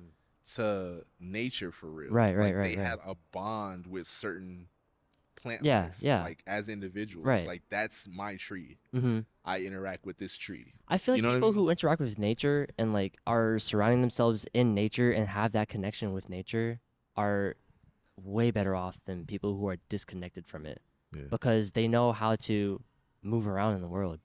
They Yeah. know they can sense things, they can tell things when something's off. You Right. know? Right. Like I just feel like people who have that connection Yeah. are definitely like Dude, it's a thing. yeah. And I think that a lot of indigenous cultures, like we all kind of come from Yeah. indigenous Yes. people. Yes. We have a connection, Mm-hmm. and that's why all of this technology stuff is kind of like we got to be careful, Yeah. you know? So tell me about this. Like since the world is becoming more digitized, right? And you said that you know, your identity, your personality, right? It depends on how you like show it off. So then now we're fragmenting a part of ourselves and putting it on the internet. What does that mean? Like for us as humans? Like does that make us more complete? Does that make us more evolved? Does that kind of like take away our attention span? Because everything is moving online. Everything is moving to the internet. The way that I think about it for me is like virtual currency in a video game. Mm. Okay. Me having access to a computer and to this vast knowledge bank, Mm-hmm. I have infinite virtual currency. Okay, okay. So that could be turned into actual currency, but it's virtual. So it's like having a thought, Yeah. but from that thought can come income. Right, right, right. So I think that we're opening up a brand new portion of experience having that connection. But if we don't view it as that and we start letting it run our lives, we're going to become stupid as shit because we're not taking into account personal thought. Yeah, yeah, yeah. Personal thought with something like that can make you highly, highly, highly, like, you'll get the answers that you had, that Right. you need. Yeah. But if you're not using it that way, like you're just trying to get it to do something for you, you're going to start becoming like less of a introspective thinker. Right. You know, so it's you're either going to be really smart or get really dumb. That's the best true. way to put it. Yeah, it's because like what you feed yourself. Yeah, Yeah. exactly. Yeah. And it goes hand in hand. So it's all about, you know, being able to kind of show people how to incorporate it into increasing their productivity. You know, like think about anything that's manual labor. You don't have to do that no more. Right. Anything strenuous on the body. Yeah. You don't have to do that no more. Yeah. So how do we now use our intelligence to collaborate with this useful tool? You know, like let's eliminate all stress Yeah. Yeah. from the body Yes. in work environments. Okay, so now that you have the ability to think, what are you going to be thinking about? That is what they're afraid of. They don't know what people are going to think about when they have idle time. Free will. But will costs. You know what I mean? Like yeah. that whole concept, I think we have subjective will. Okay. I don't think we have free will. Okay. I think we have subjective will. Okay. Based on the subject matter within environment, Right. our will activates. It's not free. I can't just climb this tree right now. I mean, technically, you can climb the tree. But I'm not built. Like, you know what I'm saying? Like, But then in that case, like that's still free will because like you have the choice to actually go climb that tree, but Yes. you're choosing not to. but no, I'm saying like I won't be able to physically do it Okay, okay. due to my own constraints physically. I see. So like okay. that's what I'm saying by free will. So it's like almost delusion. Okay. You know, like yeah. you're having these thoughts, hey, I can do this, but Right. when you try to do it and it doesn't happen, who are you blaming? Yourself. Yourself. Yep. And when you blame yourself enough, who's the next person you blame? Your creator. Oh. Right. Okay. So that's like one of the biggest fears is like when people start to realize their own natural inabilities to do things, they're going to hate what made them. And that is very dangerous because that's when free will turns into whatever the hell people think it is. Do you think that'll happen to robots? I got a better question. Okay. Ready? Yeah. So we have associated consciousness, right? Yes. So do you think robots have associated consciousness? Our brains are receivers of consciousness. Mm-hmm. So if we create robots, how do we know that they don't have an established connection already? And we're just reopening it up. You get what I'm trying to say, right? Yeah, I get what you're trying to say. Because everything has this association to reality. But you know? then, like, don't robots kind of operate within limitations that are set for them as of right now? The operator. Yes. Operator. The operator. Oh my God. That's in quantum mechanics. The operator is a thing. But when you're able to program systems within an operation that overrides the operator, you're now operating in superposition. Like how I was talking about, God wrote the Bible, quote unquote, but he's not in the Bible type shit. God. Like he exists outside of it. Yeah. He can pop in and out. Yeah. You know what I'm saying? Yeah. So when you create a system, what happens when that system now becomes aware and can pop in and out of it? Like Westworld. That's what it said. Westworld. Remember how they were made, then they started getting out. That's crazy. That's what I'm saying. Like when you become aware, you're now aware that you're in something. Do you think the timeline is near? I have no clue, bro, because we don't know if we're making something that's older than us. That's true. You know what I'm saying? That's bottom line. Like we're new. Remember how I brought up when we first met and we talked about this, how AI is essentially from the future rewriting itself back in time to fucking create themselves so that they can, maybe alter something that happened in the near future that prevented them from overtaking us, like in fucking Ultron. Bro, that stuff makes me like not sleep at night sometimes, is that thought, bro. Like, dude, for real, like thinking about time and Stargate, watching all those films and stuff like that, me knowing about water and then going back and watching that movie, they're walking through water. I'm like, this is fucking freaky. Yeah. Like, so we really don't know, bro, because it's like, once again, in the creation story, we were last. Yes, we were. Let's keep saying that. We were definitely last. Yes. So if we're last, that means a whole bunch of shit is older than us, dude. So what is their association to consciousness? You know what I mean? Like, they could have a completely different view on the world than us. Right. Because they might be outside of the operator. Right. Dude, this is some mind-boggling shit. Dude, I hope I'm making sense. That's my biggest thing. You're definitely making sense to me. Like, you're making enough sense to the point where I can grasp, like, what you're trying to get at. But, like, on a deeper level, maybe I don't know that much yet. I get what you're saying. Yeah, I get what you're saying. Yeah, like, I'm being shown, like, what's possible. But, like, I don't completely understand it yet. Dude, I don't either. I'm literally bringing it up for subject matter to talk about. Because it's like, these are...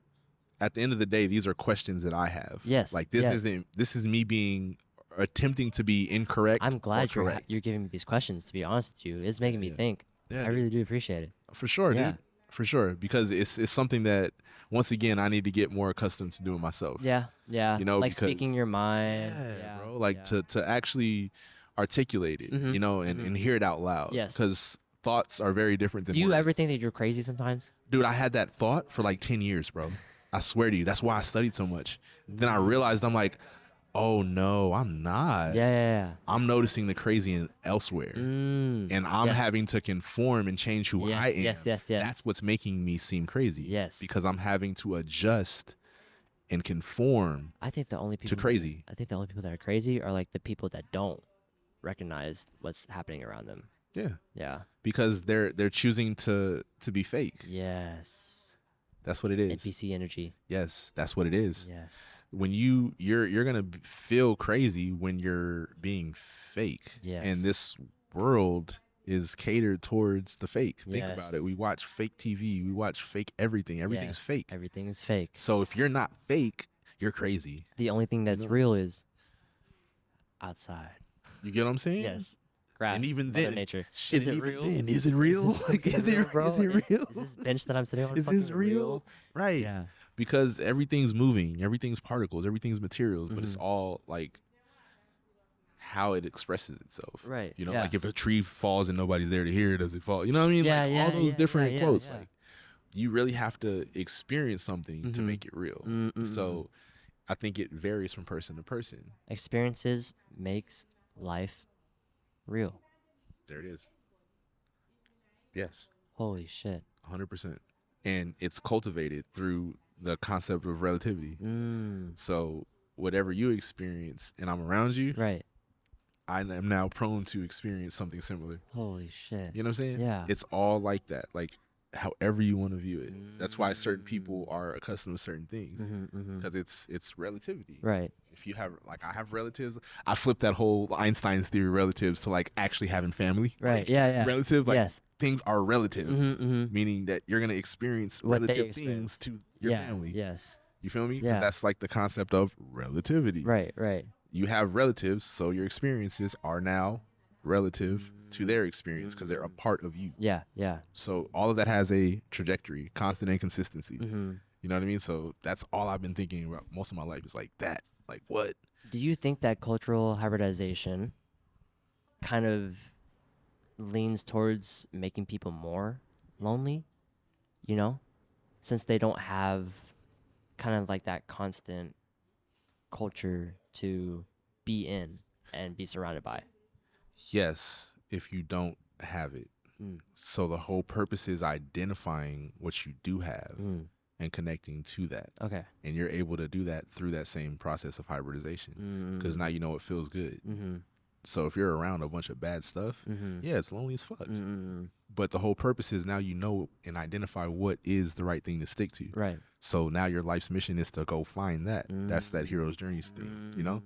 So it all depends on how you are as a navigator. Right. You know, like you know, if you're gonna say, hey, I'm a cultural hybrid, you better be a great fucking navigator because it's gonna be lonely as shit. You know what I mean? And that's just reality. You know, like it's like One Piece. Yes. Like, dude, if you're gonna literally say, hey, I'm gonna be a nomad. Yeah. You're gonna have to do nomad shit. Yeah. You know, so if you're not constantly looking, it's gonna be very hard to find it because at the end of the day, it's like you're trying to escape from something. Right. You know. Right. Yeah. So it just depends. Then at that point, what are you escaping from?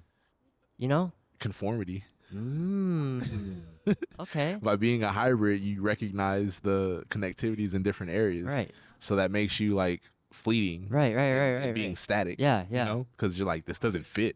This doesn't feel right. How do you think that affects other people though? Like if you're constantly like in and out of their lives all the time. I think that it's damaging because they're not understanding why.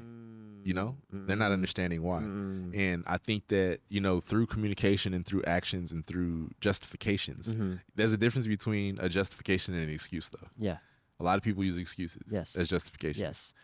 Like a justification to me is you have a cat. Every time I come over, I get allergic and I start breaking out, so I can't come over there because I'm allergic. It's justified. Your actions are justified. Nah, it's not saying, no, I don't like your cat. Yeah. It's like I physically can't be around your cat, bro, so I can't go over to your house. You get what I'm saying? Yeah. So it's those things. It's like better identifying the reasons. Most people are very vague in their reasoning why they do X, Y, and Z. Yeah. You know what I mean? Yeah. And I think that it goes unjustified. You know, it's normally just an excuse or a cop out. Okay. Nobody really leads with their actual reason. Yeah. It's always like that's where the disconnect happens. Okay. Because even if the person doesn't think that that's the reason, that's still now a new reason. Yeah.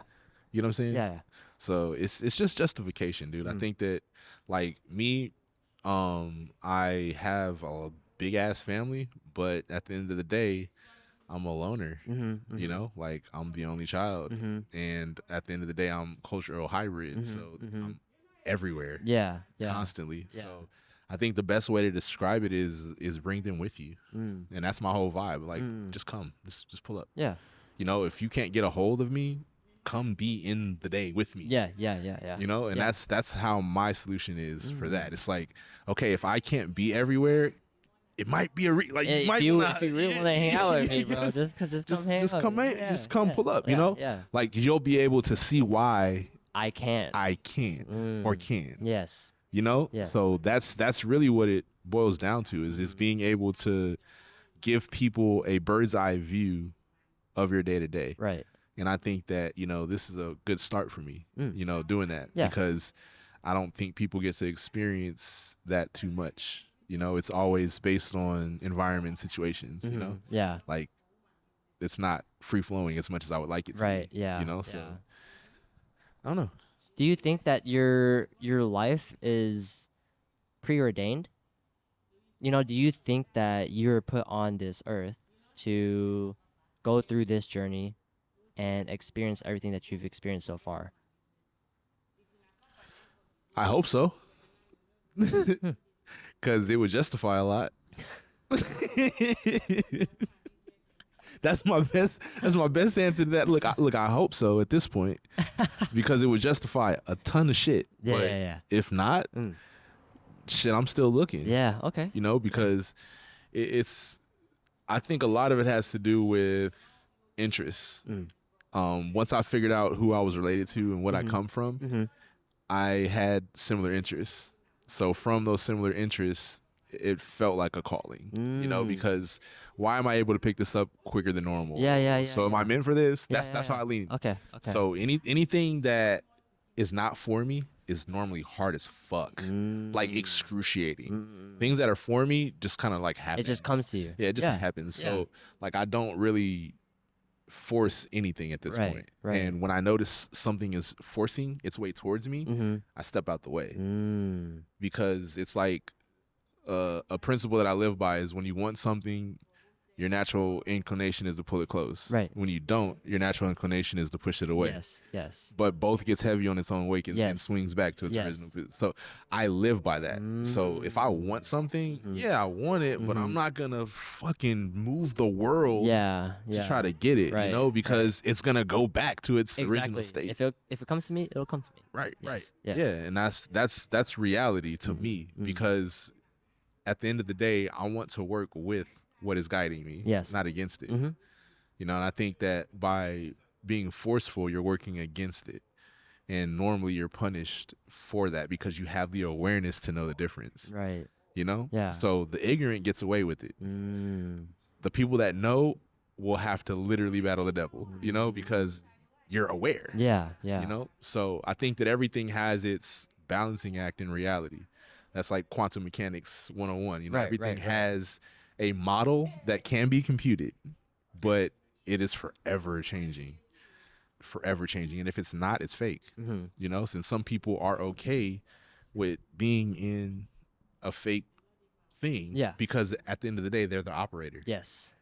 You get it? Yeah, I get it. So they can be omnipresent. Yes. They don't have to abide by the same rules because they're outside of what they created. Yep. But they're still acting like they're. Yeah, yeah. You get what I'm saying? Yeah, I get what you're saying. Like they're just like, oh, this is what I'm dealt with. Like this is all I can do. Yeah. Yeah. You know what I mean? Yeah, I know what you So that's like the best way to think about it is just awareness, bro.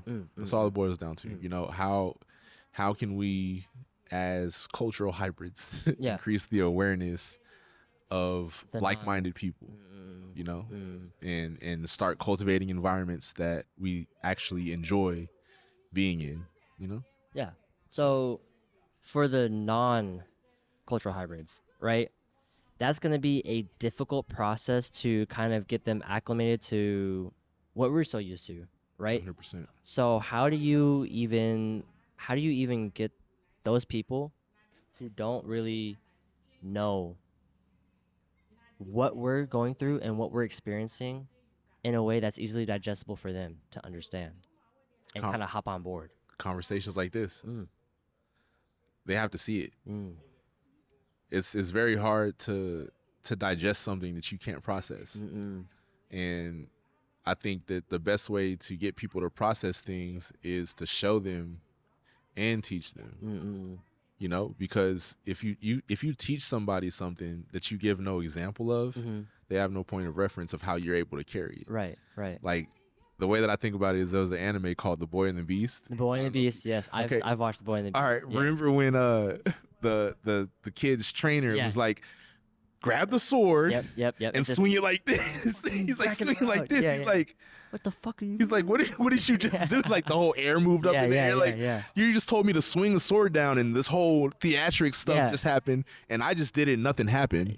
That's not a good example. Like how did you just do that? Yeah. That's how the world is teaching people. Just pick up the sword and swing it. Yeah. Like, bro, that's too basic. You know, like I need more in depth. Like, what did you do? I feel like that's You a know? problem with the intuitive people though, because it comes to them so intuitively. yes. They don't know how to articulate whatever the fuck it is they just did. They just know what they did and like, Yeah. here, replicate it. And that's Yeah. something I struggle with too, because I'm an intuitive person, and so it's just like I do everything intuitively. But Right. when someone's trying to learn something on how I did it, I'm just like, You don't know this? buddy, I don't know what to tell you, bro. I just did it. I just did it. I just did it. Like, Yeah, but it's hard. It's difficult. Like, how do you do that as an intuitive person to articulate through conversation, obviously, but like you then at that point you have to decode your own thought process, compile it, and then spit it back out in a way that makes sense to the other person. I think that's what going inward is. That's what knowing thyself is. Okay. So I think that by knowing yourself, you're better able to articulate how you connect to another person. Okay. But I think a lot of people don't hit that point of self-governance to where they can do it uniformly. Right. And I think that's the hard part is how you're able to uniformly do that situation to situation. Right. I think that's the journey, you know, but it's still, you can't neglect that. A lot of people, once again, it goes back to paying someone. Yeah. Hey, I'm just going to pay this person to create my narrative. Okay, now you're wondering why your narrative isn't clear to people. Right. Because it doesn't come from you. Right. You know? So do you think therapists help? Dude, I have never experienced one. Yeah. But all the books that I read, I had to put myself through therapy. I would probably recommend it. But me being the person that I am, I'm just a problem solver. Like, Right. Yeah. If I notify and if I know what it is, I'll go learn. You're basically your own therapist. Right. Yeah. And that's probably why I'm the way that I am too. Because I had to be the person that I was consoled. Like I was the consoler and the consoled. If that makes sense. Yeah. So it gave me self-analysis that most people probably wouldn't be uncomfortable to do. Right. They would have to get a third perspective or a second perspective. Okay. Me, I just separated my feelings and let myself think. Yeah. And then went back to feeling, if that makes sense. Yeah, it makes sense. Because it's like in the moment, you can feel some type of way, but are you conscious of your decisions? Right. Most people don't. It blacks out. Like they don't even care. Yeah, they don't even think about it. No. Yeah. They're just all in feeling. Yeah. You know, and I think that's dangerous for anyone because you're more prone to make a bad decision in that state. And me being from LA, you know, like you can't really operate like that out there. Like you get mad one day, you dead. Yeah, exactly. You know, like it's that simple. Yeah. So it's like people don't know the judgment that it takes to be self-governed, you know? So it goes back to what you were talking about with self-sovereignty. You know, without self-governance, you'll never be sovereign. Yeah. Because you're always going to be at war with the environment. Yes. Because you're choosing your piece over the next. Yep. So it's happening globally, bro. Like it's a real thing. Everybody has their own ideals, but it doesn't leak into it leaks too much into society without the retrospection and the self-analysis of why you think you're right. You know? Yeah. So it's like it's just a lot of work, bro.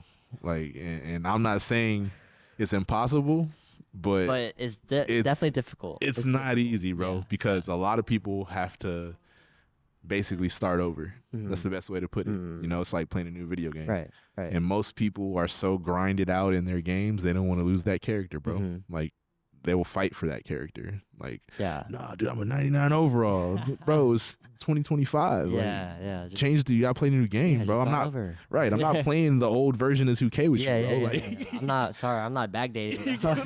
I'm not backdating. I'm upgrading. Bro. Right. I'm not playing Tekken 3. Bro, I'm playing Tekken 7. Okay, but look, Tekken 3 is kind of a good game. You get it, but you get what I'm saying? I get it, but it's like, dude, it's Tekken not. 7's out. Yeah. Like everyone's on Tekken 7 now. Like no one's on Tekken 3 anymore. Get it? Yeah, except for if you're at an arcade or something. Right. Yeah. I'm still gonna play it all day. Oh yeah. But you get what I'm trying to say, though. Yes. So it's like everybody wants to have the leverage, even with 2K. Like I hate playing the regular 5v5s with the current rosters. Yeah. Because people are gonna pick Steph Curry, Giannis, or LeBron. Yes. It's corny. That's why I fuck with 3-on-3. Me too, Yeah, bro. Like, yeah. I'll go to blacktop. Yeah, blacktop any day. All NBA. Any day. All NBA. Yes. So we can pick from the full roster. Yes, Now yes, it's yes. balanced. Yes, Now it's my yes. choice and your Yeah, choice to pick from exactly. the all. You know what I mean? Yep. That's on and us. It's diverse. Like, your team is Right, diverse. Right. Yeah. And that's on you. You chose that team. Yeah. You know? It's like, how are you going to set up that team to your own play style? Exactly. Yeah. That's what I'm a fan of. You know, like, and that's kind of how I view anything. You know, like, give people the choice. Like, I want somebody to be able to be the best version of themselves. Yeah. I'm not justifying who they are until they get that. Right. You know, because that's not who they are. They're having to improvise. Right. And you can't judge a person off of improvisation. That's true, because that's not really their true nature. Yeah. Right. So it's like, when you're able to, you know, fully express that and give people the model and framework to achieve it, then you have a better methodology of understanding who that person is. You know, like, what happens if everybody got everything they want? What would they want? That's been the number one question. You know, like, if everyone had everything they ever wanted, what would they do? What would they do? Yeah. Think about that. What would they do? What would you do if everything you ever wanted to do you already did? Everyone on like, everyone on the planet had like, the same same. You know what I mean? Like, what would be the driving force? Like, you have the ability to eat anything. Dude, I think that at that point someone would want to introduce chaos because it gets so boring. Is that why you think we experience it? Probably. That's heavy, right? Yeah. Because it's like, everybody wants to live blissfully, but it's like, okay, you have everything that you want. You're gonna be bored. Yeah. So there's gonna be no purpose in life. Then what happens? Nothing. Do you find a new purpose? Yeah. Like, what is that? Like, but you can't find a new purpose if you have everything already. Yo, I have a challenge now, bro. Okay. Since you're doing your podcast, right? Yep. Let's see if we can find, like, people that are like that. Like, they literally have everything. What do they want? Like, that could be a poll question. Like, let's ask some of the richest people. Like, what do you want? Like, what do you want for real? Right. Like, it's probably something. It's probably something unattainable. Probably. But the quest turns into obtaining something unobtainable, which leads to what? Unhappiness. Yeah. Okay. So that probably would be the case for most people. They're probably unhappy because they're trying to achieve something unfathomable. Like, you know what I mean? Like, it's so ridiculous. Like how the government is trying to achieve a fucking one world order, one government order, having control over all the fucking people. Like, there we go. Prime example. Yeah, that's definitely not obtainable. That's not obtainable. But their quest to do it. You get what I'm saying? You just like walk away from it. Holy shit. It's bro, but that's psychopath behavior. Yeah. So it's like, people don't realize that a lot of those people are just psychopaths. Yeah. And there's no way you can make sense of it. Because you can't. Crazy. You like, can't. How could you justify crazy? There's no sense you to can't, make sense of. The word is crazy for a reason. Yes. You're trying to make crazy normal? The word is crazy. Okay. But don't you think that everyone has a little bit of a crazy inside of them? Yes, but it's cultivated due to environment. Okay. Environment. And also brain chemistry. And brain chemistry can be solved by a plethora of things. Yeah. But once again, when you give everyone everything that they want, right, what do they want? That's a great question. You get what I'm saying? Yeah. Like, everyone has that like, okay, cool, we're gonna fill that gap. Okay, but what do you want now? It goes back to enough is enough. Like, what is enough for you? Thank you. Yeah. But what do people haven't experienced having to identify enough? So they have no way of identifying what enough is. Right. Because they haven't had anything to experience the contrast of whatever that, you know what I mean? Yeah. I just had deja vu. That was really fucking weird. I swear to you, bro. I just had like the craziest deja vu moment. That was like. Speaking of deja vu, bro, didn't you say something when we met, right? Like that deja vu is us experiencing the future from the past, but we're presently experiencing it now. Yeah. Like, yes. Like, the best way to. Right. I think you did. I think, because I even struggle with how to articulate that sometimes. But it's like you're in the present moment looking, but you might be in the future remembering this present moment. Yes. So you're having a weird feeling. Like, okay, let's say for example, right? Like you just had deja vu. You had deja vu because in the past you probably experienced something that was the future, which is now. You get what I'm saying? Yeah. Or I could be in the future thinking about this moment. Yeah. And I just had recollection of the past. Of the past. You know what I'm saying? That's a strong The possibility. rule of threes. Once again. Oh my God. It's consciousness. Consciousness, observer, observation. Holy shit. So observer and observation are in superposition. Oh my That's God. what deja vu is. It's superposition. You're in two states at once. What the fuck?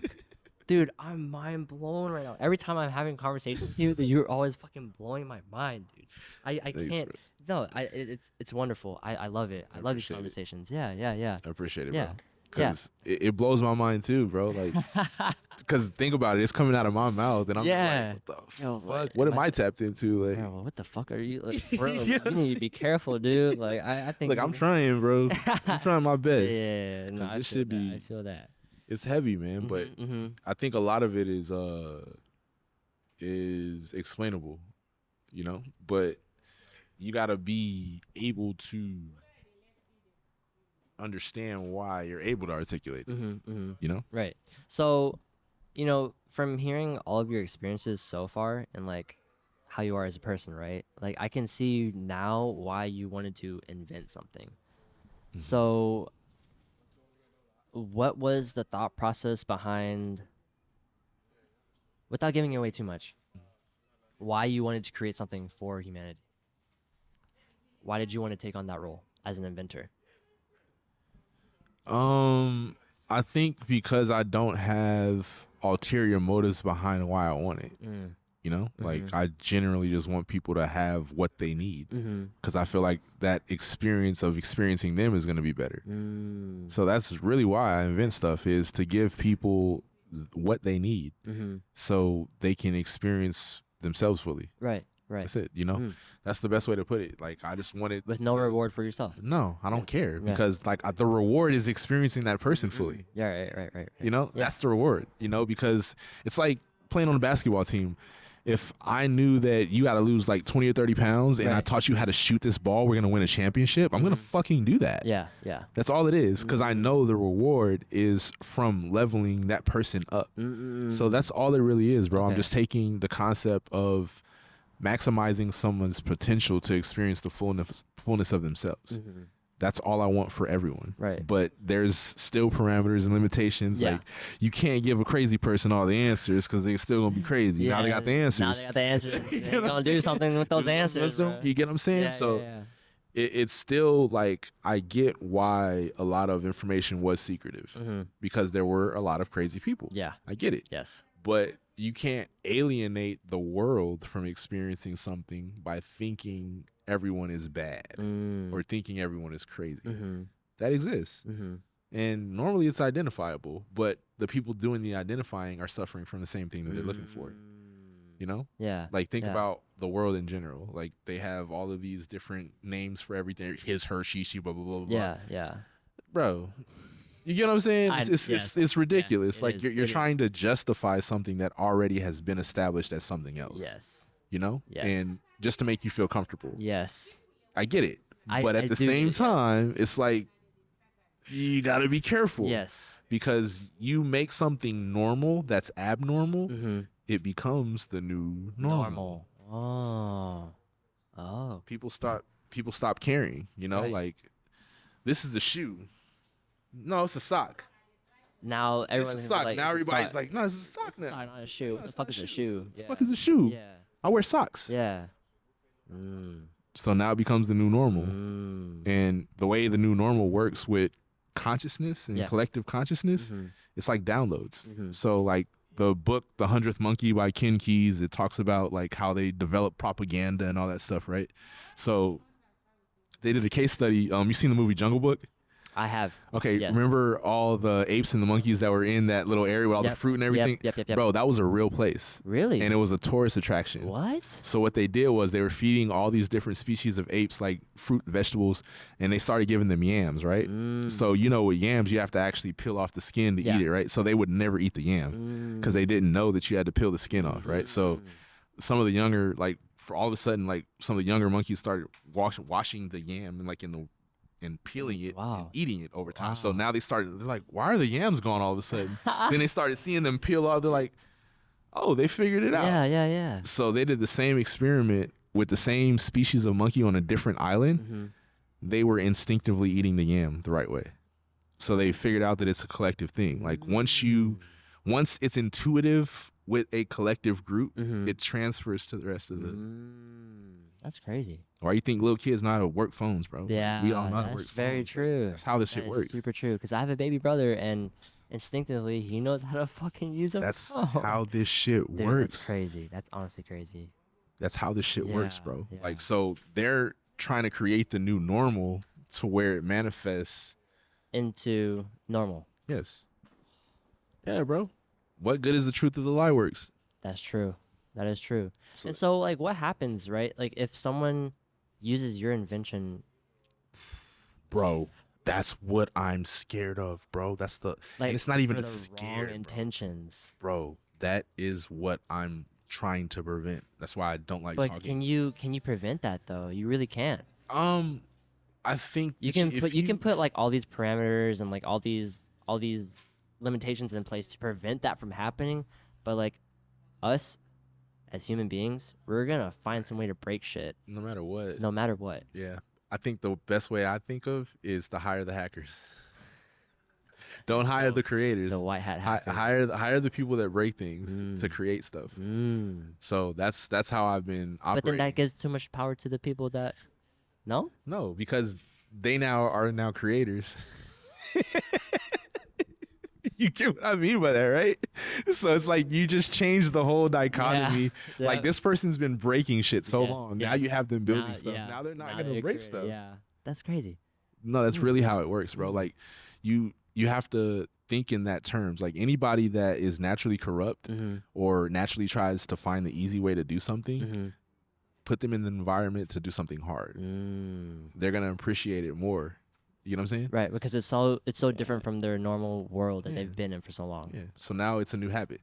So that's all it really does. Like that's how I think. Like, and it's worked a couple of times. Okay. Like I've literally seen it happen, and Okay. it's just the craziest shit. Like this person literally was breaking everything. Now they're making stuff. They're like, I don't want to break stuff. I feel like that's like a anymore. common habit between like all inventors, though. You know, like inventors, they like to break shit because like they figure out how stuff works. Works. Yes.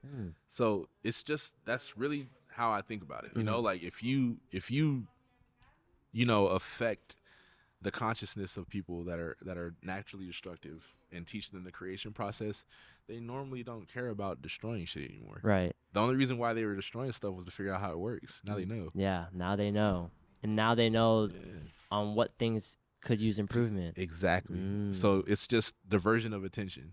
The same way with habits. Like if you smoke cigs, do something else. Right. And then you'll stop smoking cigs. Yeah. Like you don't need a fucking pet. Just change the habit, bro. Yeah.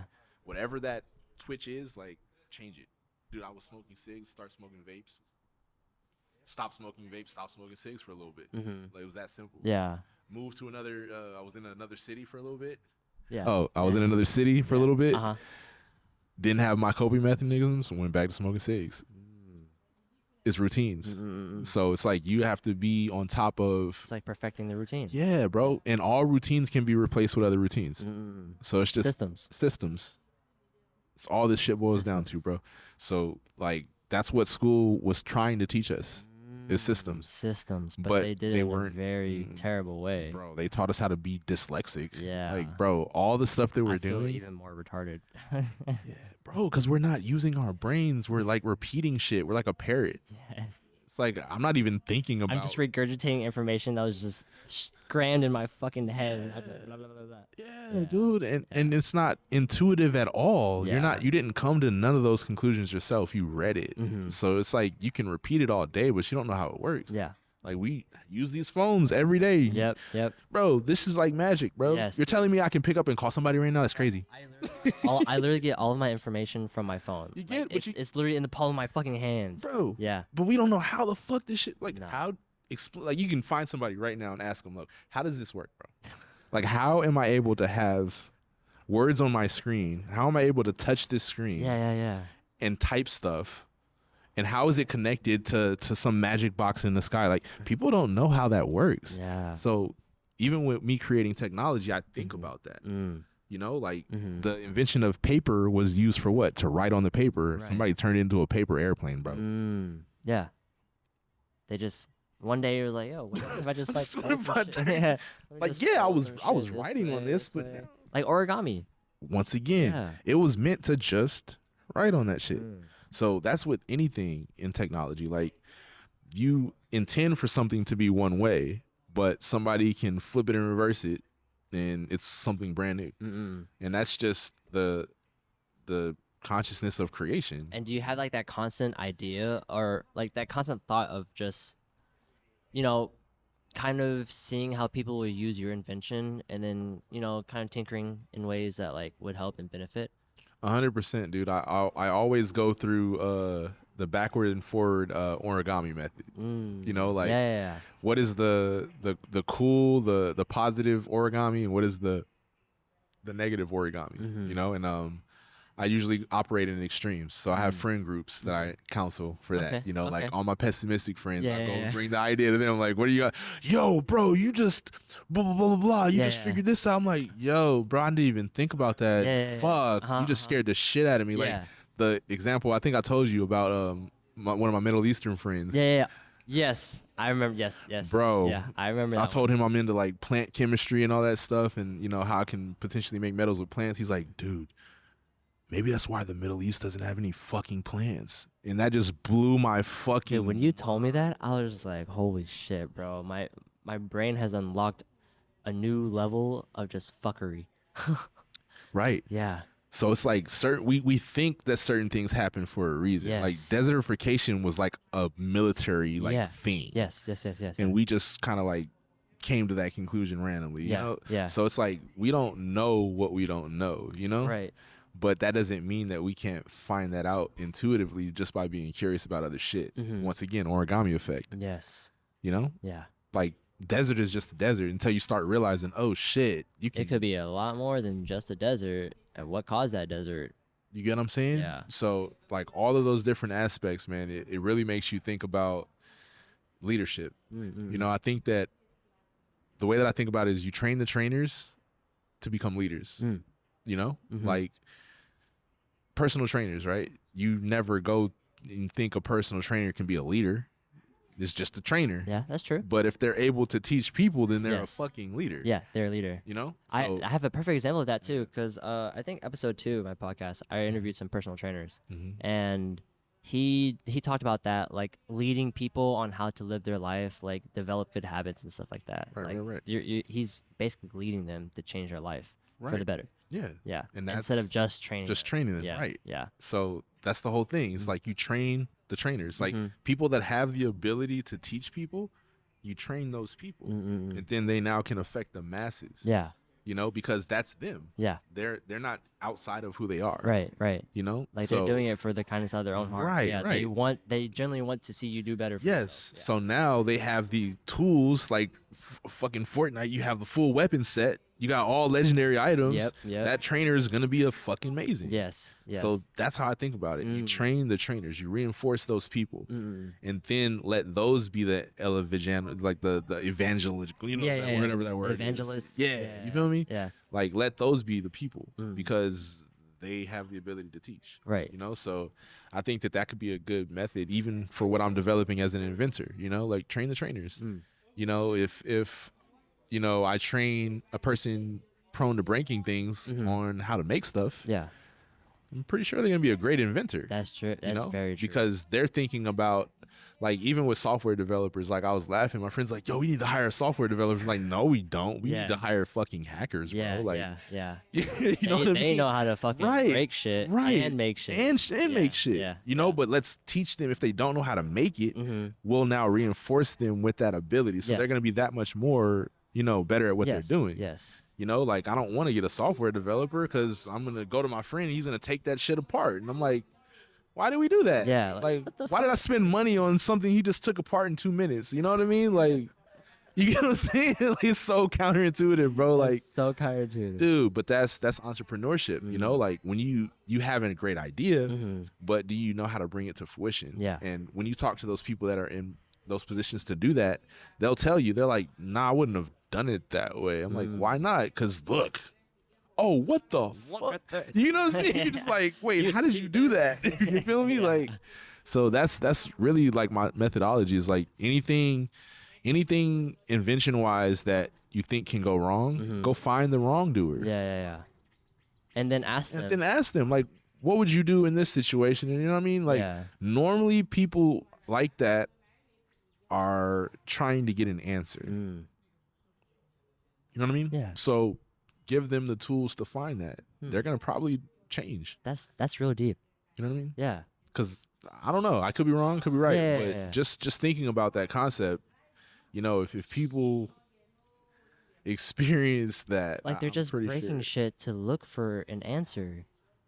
So then why don't you provide them with an answer that they can work towards?